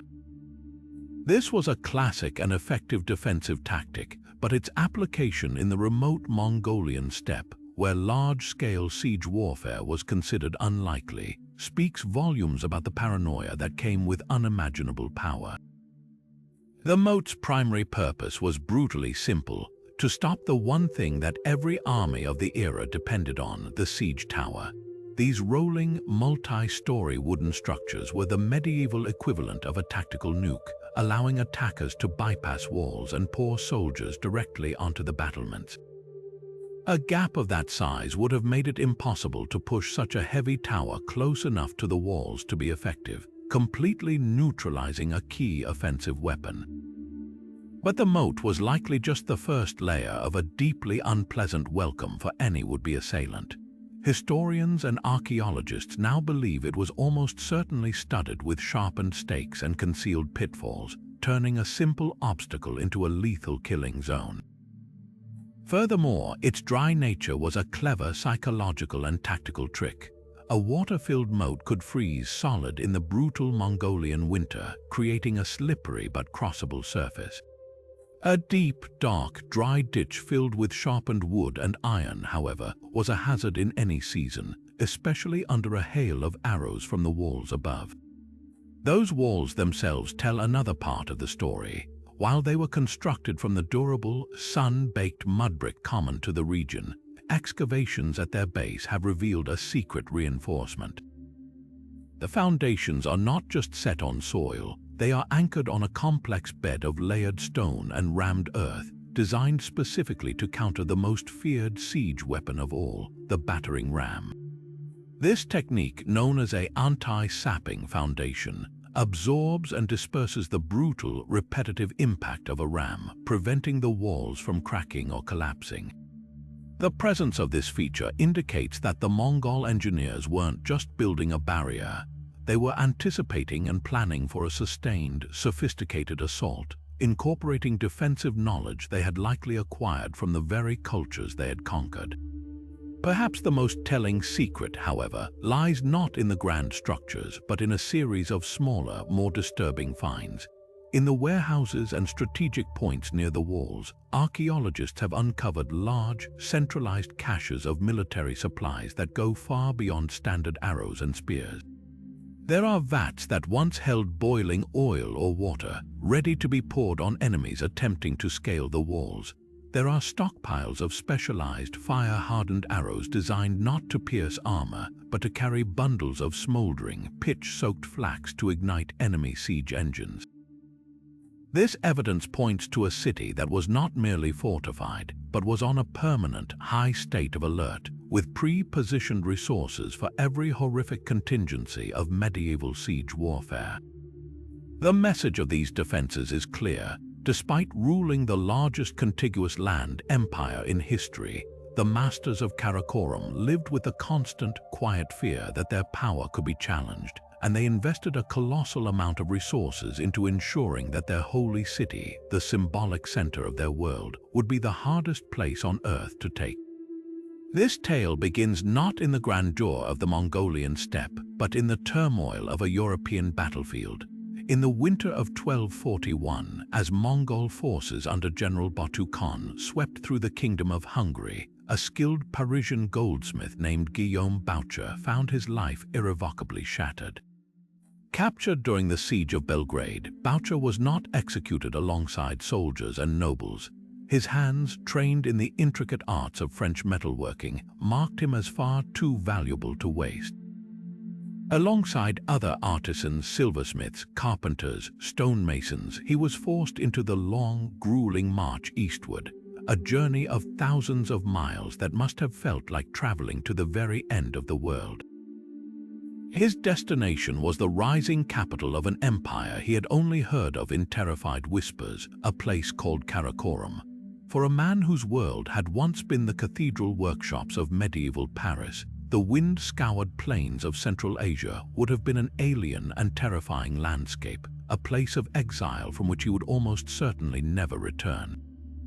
Yet in this strange new world, Boucher's story takes an extraordinary turn. Rather than languishing in a prison camp, his exceptional talent propelled him into the innermost circles of power. He was brought before the court of the great Khan, where his skills were tested and immediately recognized. Historical accounts, particularly the detailed writings of the Franciscan monk William of Rubruck, who met him in 1254, reveal that Boucher became a trusted artisan for the imperial family. He was granted a workshop, materials, and a team of assistants, likely other captive craftsmen from various conquered territories. His primary patron was none other than Sorcaktoni, the influential wife of Tolui and mother of the future Khans Mernk and Kublai, one of the most powerful women in the entire empire. From this position, the captured Parisian goldsmith was commissioned to create some of the most stunning marvels ever seen in the Mongol court. His most legendary creation was the magnificent silver fountain tree that stood in the heart of the great palace, a masterpiece of medieval engineering that served as both a party centerpiece and a potent symbol of Mongol power. As described by Rubruck, this wasn't a static sculpture but a complex automaton. Crafted in the form of a great tree, its branches, leaves, and fruits were all fashioned from silver. At its base sat 4 silver lions, and at its summit, a delicately sculpted angel figure held a trumpet. The true genius lay in its hidden mechanics. The tree was connected via concealed pipes to a cellar where servants would stand ready with pitchers of different beverages: wine, rice wine, mead, and the traditional fermented mare's milk, arag. At the Khan's command, a hidden mechanism was activated. The angel would raise its trumpet to its lips and sound a silent signal, prompting the servants below to pump their chosen drink up through the pipes. The beverage would then flow from the mouths of the silver lions into a large basin below, a dazzling display of abundance and technological wizardry designed to stupefy visiting ambassadors before a single word of diplomacy was even spoken. The ongoing archaeological search for Boucher's actual workshop is a quest to find the very birthplace of these legendary objects. Researchers aren't looking for a simple hut. They are searching for the footprint of a high-status, specialized atelier, likely located within or very near the palace complex for security and direct access to the Khan.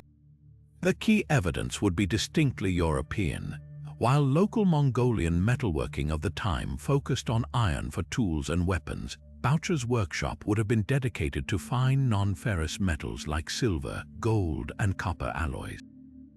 Excavators are therefore searching for a specific type of debris: crucibles with residues of silver and gold, stone molds used for casting intricate decorative items rather than utilitarian objects, and unique tools. The discovery of tools with a design exclusive to 13th century European goldsmith-specific types of hammers, engraving barons, or draw plates for making wire would be the equivalent of finding Boucher's signature in the soil. Recent digs in a promising sector just southwest of the main palace have yielded thrilling hints. Among the findings are fragments of high-quality, gilded silver sheet metal, scraps of wire twisted in a European style, and most compellingly, pieces of intricately carved bone and ivory that were likely models or patterns for larger metal castings. The soil chemistry in this area also shows unusually high concentrations of silver particles, suggesting this was a place where the precious metal was frequently worked and polished. While the great silver tree itself has never been found, likely melted down for its bullion value when the city declined, these small, discarded traces are the echoes of its creation. They point to the presence of a master craftsman applying a radically foreign artistic tradition to fulfill the demands of his Mongol patrons, a man who transformed his captivity into a legacy of wonder, his story forever buried in the scattered silver dust of his magnificent workshop. Yet for all the grand engineering and global trade, the true soul of the Mongol Empire did not reside within the brick walls of Karakorum, but out on the open steppe, bound in a sacred partnership between warrior and horse. This profound connection finds its most enduring and spiritual expression in a series of solemn, secret mounds located in the hills just beyond the city's site, the final resting places of the Empire's most esteemed equine companions. These horse burial mounds are far more than simple graves. They are time capsules of a relationship that defined a civilization, offering us an unparalleled window into the practical mastery and deep spiritual beliefs that fueled history's most effective cavalry. The discovery of these sites immediately signaled something extraordinary. Unlike the communal graves of the city's commoners, each of these mounds contains the single, carefully interred body of a horse, often accompanied by a stunning array of grave goods that speak to its immense value. The positioning is never accidental. The animals are typically laid to rest with their heads facing towards the southeast, the direction of the rising sun and the sacred ancestral mountains, a clear nod to the spiritual journey the Mongols believed accompanied death. The care taken is deeply moving. One particularly poignant excavation revealed a chestnut mare, her body arranged as if in gentle sleep, her legs folded beneath her. Around her neck still lay the remains of an elaborate harness, its leather straps studded with silver plaques and tiny bells that would have chimed with every step she took in life. This wasn't a discarded tool of war. This was a beloved companion being honored in death with the same reverence they received in life. But it is the scientific analysis of these remains that has truly revolutionized our understanding of Mongol military supremacy. For centuries, the dominance of the Mongol cavalry was attributed to skill and strategy alone. The bones of these buried horses reveal a different story, one of deliberate, sophisticated biological engineering. Through detailed osteological study, experts can determine the age, health, and even the physical stresses endured by each animal. The findings are astonishing. These were not the large, heavy destriers of European knights. They were relatively small, sturdy animals, but their bone structure reveals incredible strength and endurance. Signs of osteoarthritis in the joints of older horses testify to a lifetime of hard riding across vast distances, while the condition of their teeth, worn down from years of chewing on the tough, hardy steppe grass, speaks to a diet that required immense resilience. The most telling evidence, however, comes from the subtle clues about their breeding and training. Many of the stallions show evidence of having been gelded, a practice that produced calmer, more manageable warhorses that could be controlled in the chaos of battle without becoming distracted. Furthermore, the consistency in size and build across numerous burials suggests a level of selective breeding that approaches a formal state program. The Mongols weren't just capturing wild horses, they were curating the perfect four-legged weapon, an animal with incredible stamina, a calm temperament, and an ability to survive on meager rations, giving their riders a logistical advantage no other army could match. Each skeleton is a data point in a centuries-long project to perfect the ultimate instrument of mobile warfare. Yet to view these burials through a purely military lens is to miss their deeper significance. The objects buried with these horses elevate them from military assets to spiritual partners. In one mound, archaeologists found a small, leather pouch still tucked near the horse's shoulder, containing a dried umbilical cord, a traditional Mongolian good luck charm meant to protect both the horse and its rider from harm. Another contained a finely crafted iron bit, not in the horse's mouth but placed carefully beside its head, a gesture suggesting the animal was being released from service and restraint for its journey into the afterlife. Perhaps most powerful is the frequent presence of the horse's own riding equipment, a saddle, sometimes with stirrups made of polished iron and leather buried with it. This act signifies that the bond was expected to continue beyond death. The warrior would need his trusted steed fully equipped in the next world. This spiritual fusion of man and horse finds its ultimate expression in the rare but significant discovery of joint burials.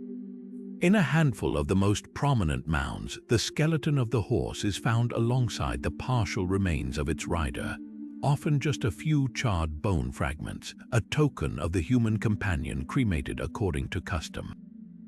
These sites are believed to be the graves of legendary heroes or particularly revered commanders, men whose identity was so inextricably linked to their mount that they were sent into eternity together. The horse, in this sacred context, becomes more than a vehicle. It becomes a psychopomp, a spiritual guide charged with carrying the soul of its rider through the celestial realms to its final resting place alongside the eternal blue sky.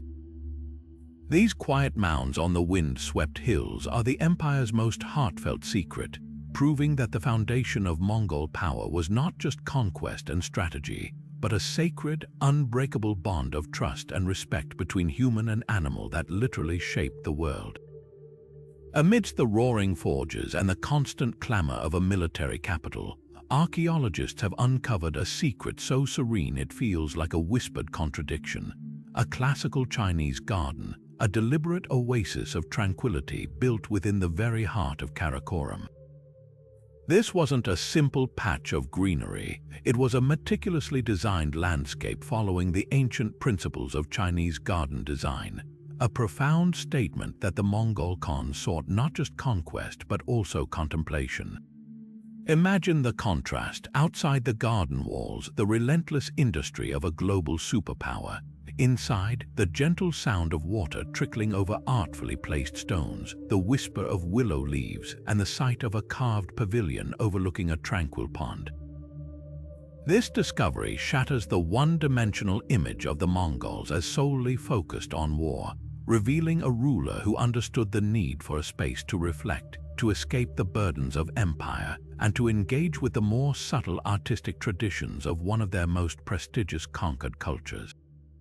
The evidence for this garden is both poetic and scientific. Excavations in a quiet sector of the city, sheltered from the main thoroughfares, revealed the ghostly imprint of its layout. The key feature was a large, irregularly shaped pond, its outline still visible as a darker, water-saturated stain in the soil. This was no mere reservoir. Its carefully engineered curves and bends were designed to create a sense of natural, meandering flow, a core tenet of Chinese garden philosophy meant to represent the enduring course of a river or the shoreline of a lake. At strategic points along this former shoreline, archaeologists found the stone foundations of small pavilions and viewing platforms, placed to offer specific framed vistas of the garden, a technique known as Jai Jing, or borrowing the view, intended to create a series of living paintings for the observer to contemplate. But the most intimate clues to this garden's character came from an unexpected source: paleobotany. By analyzing ancient pollen and seeds preserved in the waterlogged soil at the bottom of the pond, scientists were able to reconstruct its flora with astonishing precision. The findings revealed a carefully curated selection of plants, many of which were not native to the Mongolian steppe and had to be imported at great cost. There was pollen from lotus flowers, a Buddhist symbol of purity rising unstained from the mud, and the delicate spores of chrysanthemums, a flower revered in China for its resilience and association with autumn and scholarship. The discovery of willow tree pollen suggests their graceful branches once draped over the water's edge, and the presence of specific types of bamboo, a plant that holds immense cultural significance in China representing flexibility and integrity, points to a deep, knowledgeable investment in creating an authentic environment. This garden was far more than an aesthetic luxury. It was a powerful political and personal statement. For the Khan, likely Ögedei or his successor, this space served multiple purposes. It was a private retreat for quiet reflection, a place to compose poetry or discuss philosophy with advisors steeped in Chinese learning. it was also a sophisticated tool of diplomacy. By building a garden in the Chinese style, the Khan was sending a clear message to the numerous Chinese officials, scholars, and engineers who served in his administration. I value your culture. I understand its profundity. It was an act of intellectual respect designed to secure the loyalty of a crucial segment of the imperial bureaucracy. Furthermore, it showcased the empire's reach, its ability to not only acquire material wealth, but to also transplant entire cultural concepts like the art of garden design to the most unlikely of settings. This peaceful enclave, with its imported lotuses and willows, stands as a silent testament to the complex, multifaceted nature of Mongol rule, where the fierce heart of a conqueror could also appreciate the quiet beauty of a contemplative oasis. Yet if the imperial garden was a quiet space for reflection on the world's beauty, the true engine of its conquest likely resided in a room that was its polar opposite, a highly secure, perpetually busy chamber where the known world was systematically reduced to lines on parchment, the legendary lost map room of Karakorum. Imagine a space where the flow of information was as critical as the flow of silver, a confidential bureau staffed by the empire's most trusted scribes and cartographers. Here, the raw intelligence from a global network would converge. Itinerant merchants describing the bridge widths of European rivers, captured engineers sketching the fortification plans of a Persian citadel, and Tibetan monks recounting the mountain passes of the Himalayas. This chamber wasn't a library, it was a live intelligence operations center, the strategic mind of the Mongol Empire, where these disparate threads of geographical knowledge were woven into a comprehensive master view of the world from the Korean peninsula to the plains of Hungary.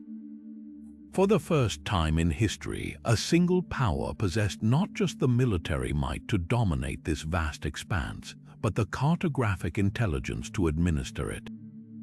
The sheer existence of such a centralized mapping project is strongly supported by the Mongols' documented actions.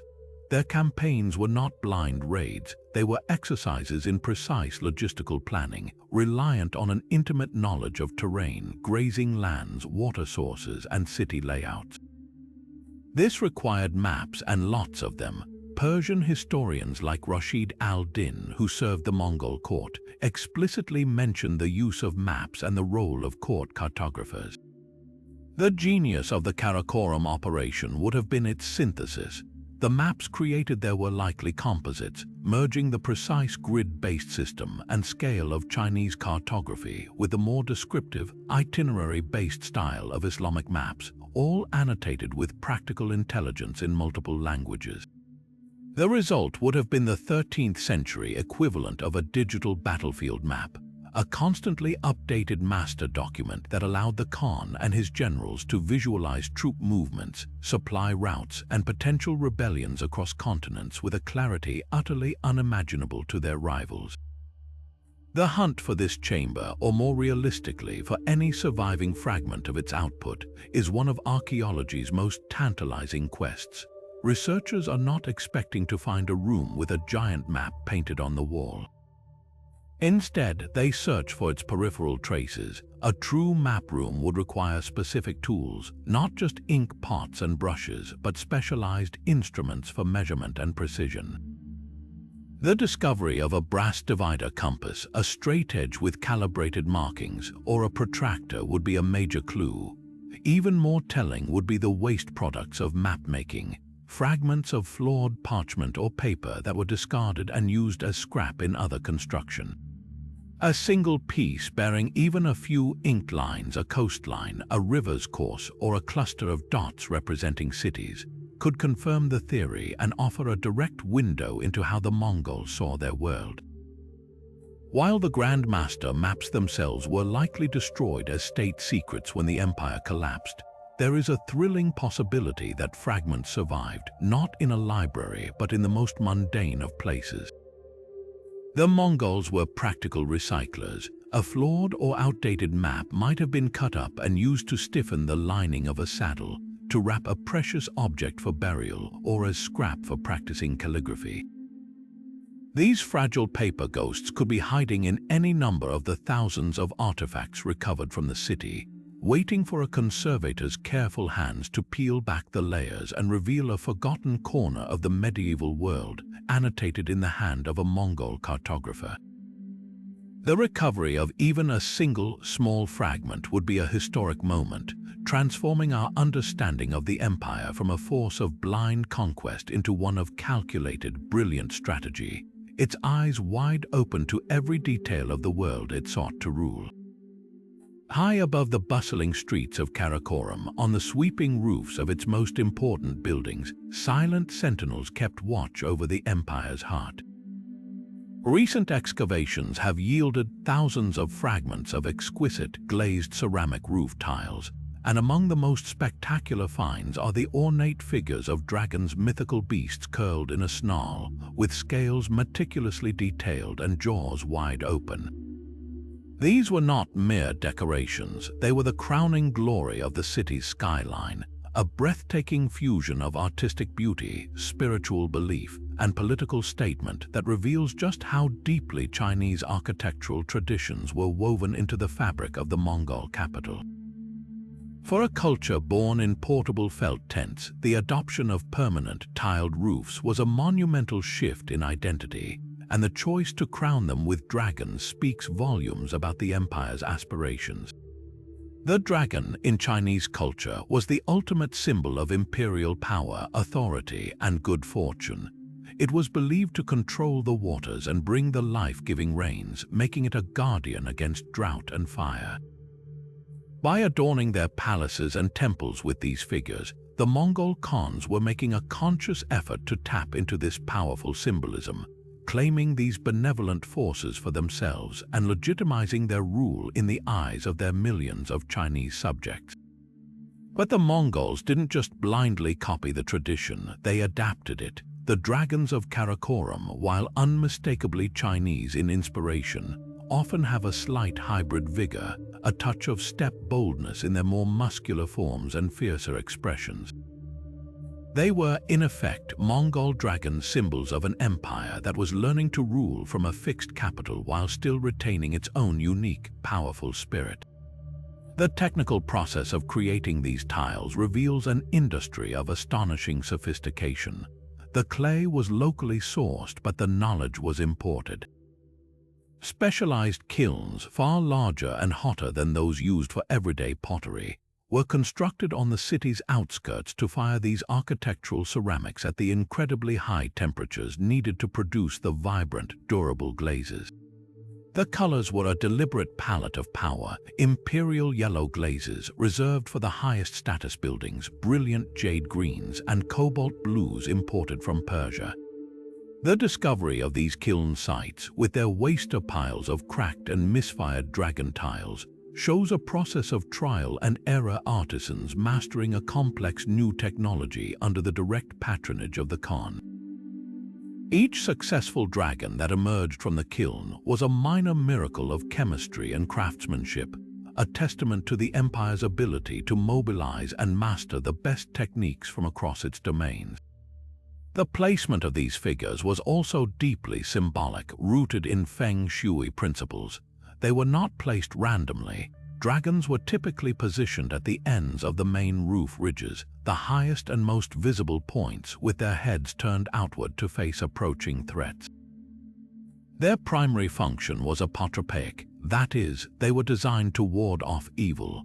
It was believed that their fierce visages would scare away malevolent spirits, while their association with water would protect the building beneath from lightning strikes and fire. In a city built largely of wood and brick, fire was a constant, terrifying danger, and these ceramic guardians were the state-of-the-art fire suppression system of the 13th century, a spiritual defense force baked in clay and glaze. Finding these tiles today provides archaeologists with crucial clues about the city's layout and the importance of specific structures.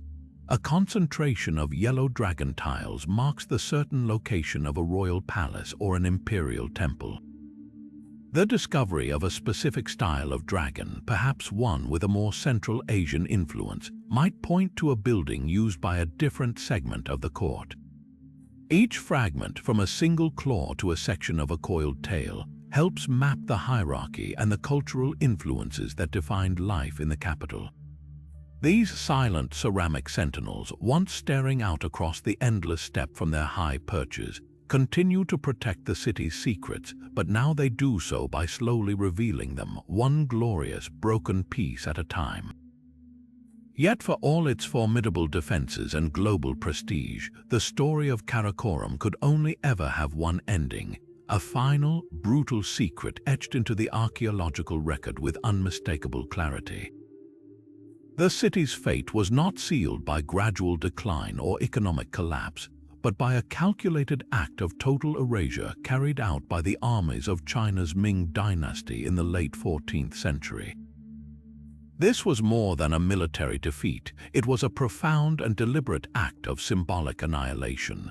The Ming, having overthrown the Mongol-led Yuan dynasty, were determined to extinguish every last vestige of Mongol power and legitimacy. They understood that to truly conquer the Mongol spirit, they had to destroy its physical heart. Karakorum, the legendary capital from which the world had once been ruled, had to be wiped from the earth, its very memory crushed under the hammers of its enemies. The archaeological evidence for this final, violent chapter is not just compelling, it is chilling in its totality, painting a picture of a methodical, almost ritualistic dismantling of an entire world. The historical context for this destruction is critical. By the 1380s, the Mongol Empire had fractured into competing khanates, and the Yuan dynasty had been driven back to its Mongolian homeland. The new Ming Emperor, Hongwu, was consumed with securing his borders and ensuring the Mongols could never again threaten China. To him, Karakorum was not a ruined city.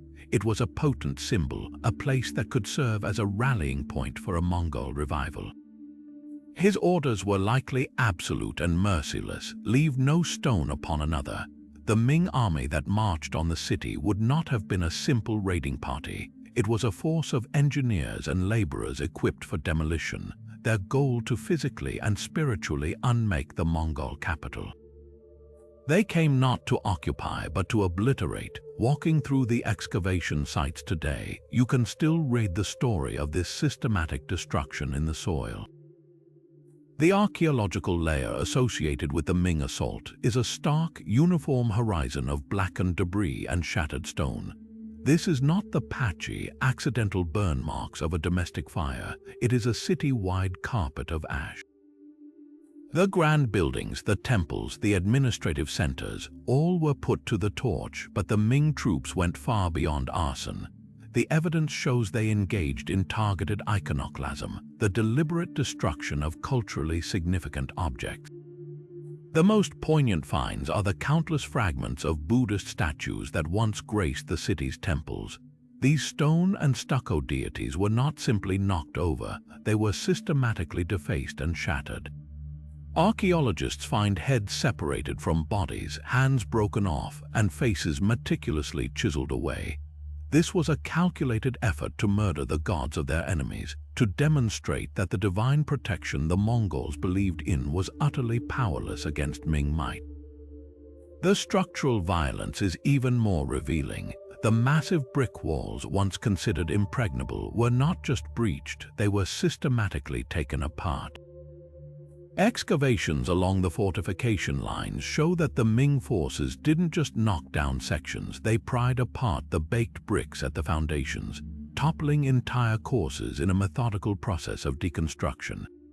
The Grand Palace suffered the worst fate. Its thick foundation walls were not just burned, they were quarried. The Ming army actively dug out the carefully cut stone blocks, likely for reuse in their own fortifications elsewhere, a final, humiliating insult that treated the seat of Mongol imperial power as little more than a convenient quarry. The message was as clear as it was brutal. Every trace of your glory now serves our purpose. Perhaps the most telling evidence of this organized demolition comes from the smallest finds. In the burned ruins of workshops and homes, archaeologists find tools, hammers, chisels, and crowbars discarded among the rubble. These are not Mongol tools. Their design is distinctively Chinese, and they are often found next to the very walls they were used to break apart.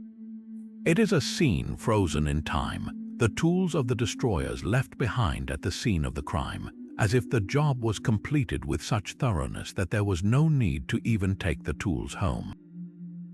This final layer of destruction is the definitive end of the story. There is no evidence of rebuilding, no sign of reoccupation. After the Ming troops finished their work, they simply left, and the wind and dust of the steppes slowly began to bury the ashes of the world's greatest empire. The systematic nature of this demolition leaves no doubt. The fall of Karakorum was not an accident of history. It was a deliberate, surgical strike on the memory of a nation, an attempt to ensure that the only thing left standing would be the silence. Yet beneath the triumphant narrative of emperors and engineers lies Karakorum's most sobering and human secret, the silent, unmarked graves of the very people who brought the city to life. For every magnificent palace wall that still hints at its former glory, for every tiled dragon and silver trinket, there exists a counterpart in the archaeological record. The simple, anonymous burials of the enslaved laborers and conscripted craftsmen who hauled the stones, fired the bricks, and carved the decorations under the harshest of conditions. These are not the grand step tombs of princesses or warriors, but the final resting places of the forgotten, often interred without ceremony or marker, their stories seemingly erased by the very empire they built. This is the hidden cost of Karakorum's grandeur, a testament to the thousands of invisible hands that shaped a global capital, and modern archaeology is now engaged in a profound ethical mission to find these individuals and finally honor their crucial yet stolen contribution. The search for these graves is one of the most delicate and emotionally charged endeavors in modern archaeology. Researchers are not looking for treasure but for people. They know these burials will lack the obvious signs of high status. No gold jewelry, no silk garments, no sacrificed horses. Instead, they search for subtle, heartbreaking anomalies in the soil. The telltale signs are often discovered by chance during broader excavations, a slight discoloration in the earth indicating a filled-in pit, the unexpected discovery of human bones lying in an irregular, cramped position, or a cluster of skeletons showing signs of physical stress that would be unusual for the elite. These graves are typically found in marginal areas of the city, away from the sacred grounds of the formal cemeteries, sometimes even repurposing old trash pits or being placed just beyond the city walls, a stark reflection of the low status afforded to these individuals even in death. The stories these remains tell are written not in gold but in bone. Bioarchaeologists, specialists in analyzing human skeletons, can read a lifetime of hardship in the stress markers left behind. Many of the skeletons show evidence of severe, repetitive physical labor, arthritic changes in the shoulders and spines from years of hauling heavy loads, telltale muscular attachments on bones that are far more developed than average, and healed fractures that suggest accidents with building materials or tools. Dental analysis reveals another layer of tragedy: severe enamel hypoplasia, lines and pits in the tooth enamel that form during childhood periods of extreme malnutrition or disease. This tells us that many of these individuals faced hardship and starvation long before they were ever forced to march to Karakorum. For some, the evidence is even more direct and violent: compressed vertebrae from a falling stone or a skull fracture that never healed. These are not the curated injuries of a warrior. They are the silent screams of an industrial accident, a life ended abruptly in the service of a project they would never enjoy. Perhaps the most powerful tool in restoring identity to these forgotten builders is not found in the grave itself, but in the chemistry of their teeth and bones. Strontium isotope analysis is a revolutionary technique that allows scientists to determine where a person grew up based on the unique geological signature of the water and food they consumed as children. When applied to these anonymous skeletons, the results are a stunning map of displacement. the analysis has revealed that many of the city's laborers did not come from the local Mongolian steppe. Their isotopic signatures point to homelands thousands of miles away, the valleys of Central Asia, the mountains of Persia, the farmlands of China, and even the forests of Eastern Europe. This scientific data confirms the historical accounts of mass population transfers, proving that the Mongols did not just move silver and silk, they moved people, vast populations of skilled and unskilled workers, wrenching them from their homes and marching them across continents to build their capital. Each skeleton with a foreign isotopic signature is a silent witness to a journey of unimaginable hardship, a life cut short far from home. The ethical imperative driving this work is what truly sets it apart. Today's archaeologists are no longer solely focused on extracting artifacts.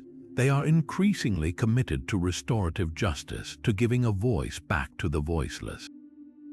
The goal is to move beyond merely counting bodies and instead understand these people as individuals with skills, cultures, and profound resilience.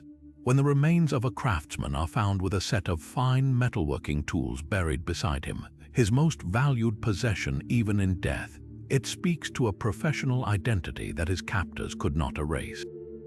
The discovery of a small, personal amulet, a cross, a Buddhist mantra carved on a pebble, or a Zoroastrian symbol, tucked away with a body is a powerful reclaiming of personal faith and identity in the face of forced assimilation.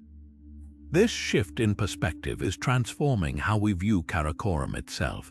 The city is no longer just a monument to Mongol genius, it is also a monument to global forced labor. Its walls are cemented with the sweat and suffering of countless unknown individuals from every corner of the empire. The stunning artistic fusion that defines the city's artifacts is now understood not just as a deliberate Mongol policy, but as the direct result of these captive artists applying their native styles to the demands of their new masters. The magnificent silver tree was not just a symbol of Ögedei's power, but also a testament to the kidnapped skill of a Parisian goldsmith. By identifying and honoring these builders, archaeology is performing a crucial act of rebalancing, ensuring that the history of this great city is told not only from the top down, but also from the bottom up, finally acknowledging that the true foundation of the Mongol Empire was not stone or silver, but the immense and often tragic human cost of its ambition. Standing here today, looking out over the windswept grasslands of central Mongolia, it is almost impossible to grasp the sheer volume of history that still lies buried, waiting to tell its story. We have journeyed through 30 incredible secrets, from the ghostly foundations of Ögedei Khan's palace to the silent, solemn graves of the enslaved builders, and yet in many ways we have only scratched the surface. Archaeologists estimate that after decades of work, less than 1% of Karakorum has been thoroughly excavated. That means over 99% of the city, with all its temples, workshops, homes, and hidden chambers, remains entombed beneath the earth, a treasure trove of secrets holding the potential to rewrite our understanding of the medieval world with every passing season. The true mind-blowing scale of what remains isn't just about finding more gold or another lost palace, it's about recovering the full, vibrant, and complex humanity of the Mongol Empire. For every grand imperial seal we might yet find, there are 1,000 smaller, more intimate stories waiting in the soil. The personal diary of a scribe, the toys of a child playing in the shadow of the Great Walls, the love letter between two people from different corners of the world thrown together in this incredible melting pot. Each of these potential discoveries represents a thread in the vast, intricate tapestry of a global capital, and pulling on any single one of them could unravel an entirely new narrative about how this empire truly functioned, how its people loved, feared, and dreamed. Every artifact, from the grandest silver tree to the humblest carved stone, forces us to confront and discard the simplistic stereotype of the Mongols as mere destroyers. The evidence from Karakorum compels a far more fascinating and nuanced view. that of brilliant adapters, master synthesists, and pragmatic innovators who built a world where a Parisian goldsmith could create mechanical wonders for an Asian emperor, where a Buddhist temple could stand beside a Nestorian church, and where the entire known world could be mapped in a single room. Each discovery is a puzzle piece, and while we have enough now to see the rough outline of the picture, we are still missing the immense detail that will bring it into sharp, breathtaking focus. This is why the work continues and why the story of Karakorum is far from over. The next great revelation might be hidden in the next shovel of soil, waiting to surprise us once again. And this is where the conversation turns to you. After this journey through the secrets of the Mongol capital, we want to know which of these discoveries captured your imagination the most. Was it the haunting, clandestine art of the captive artisans, whispering their stories from beneath the stones, the terrifying scale of the blacksmith's quarter that armed a superpower? Or perhaps the profound spiritual power of the horse burial mounds out on the sacred steppe? Share your thoughts in the comments below. Tell us which secret you find most fascinating and why. Let's keep the discovery going, because history, as it turns out, is the greatest mystery story ever told, and it's one we are all still solving together.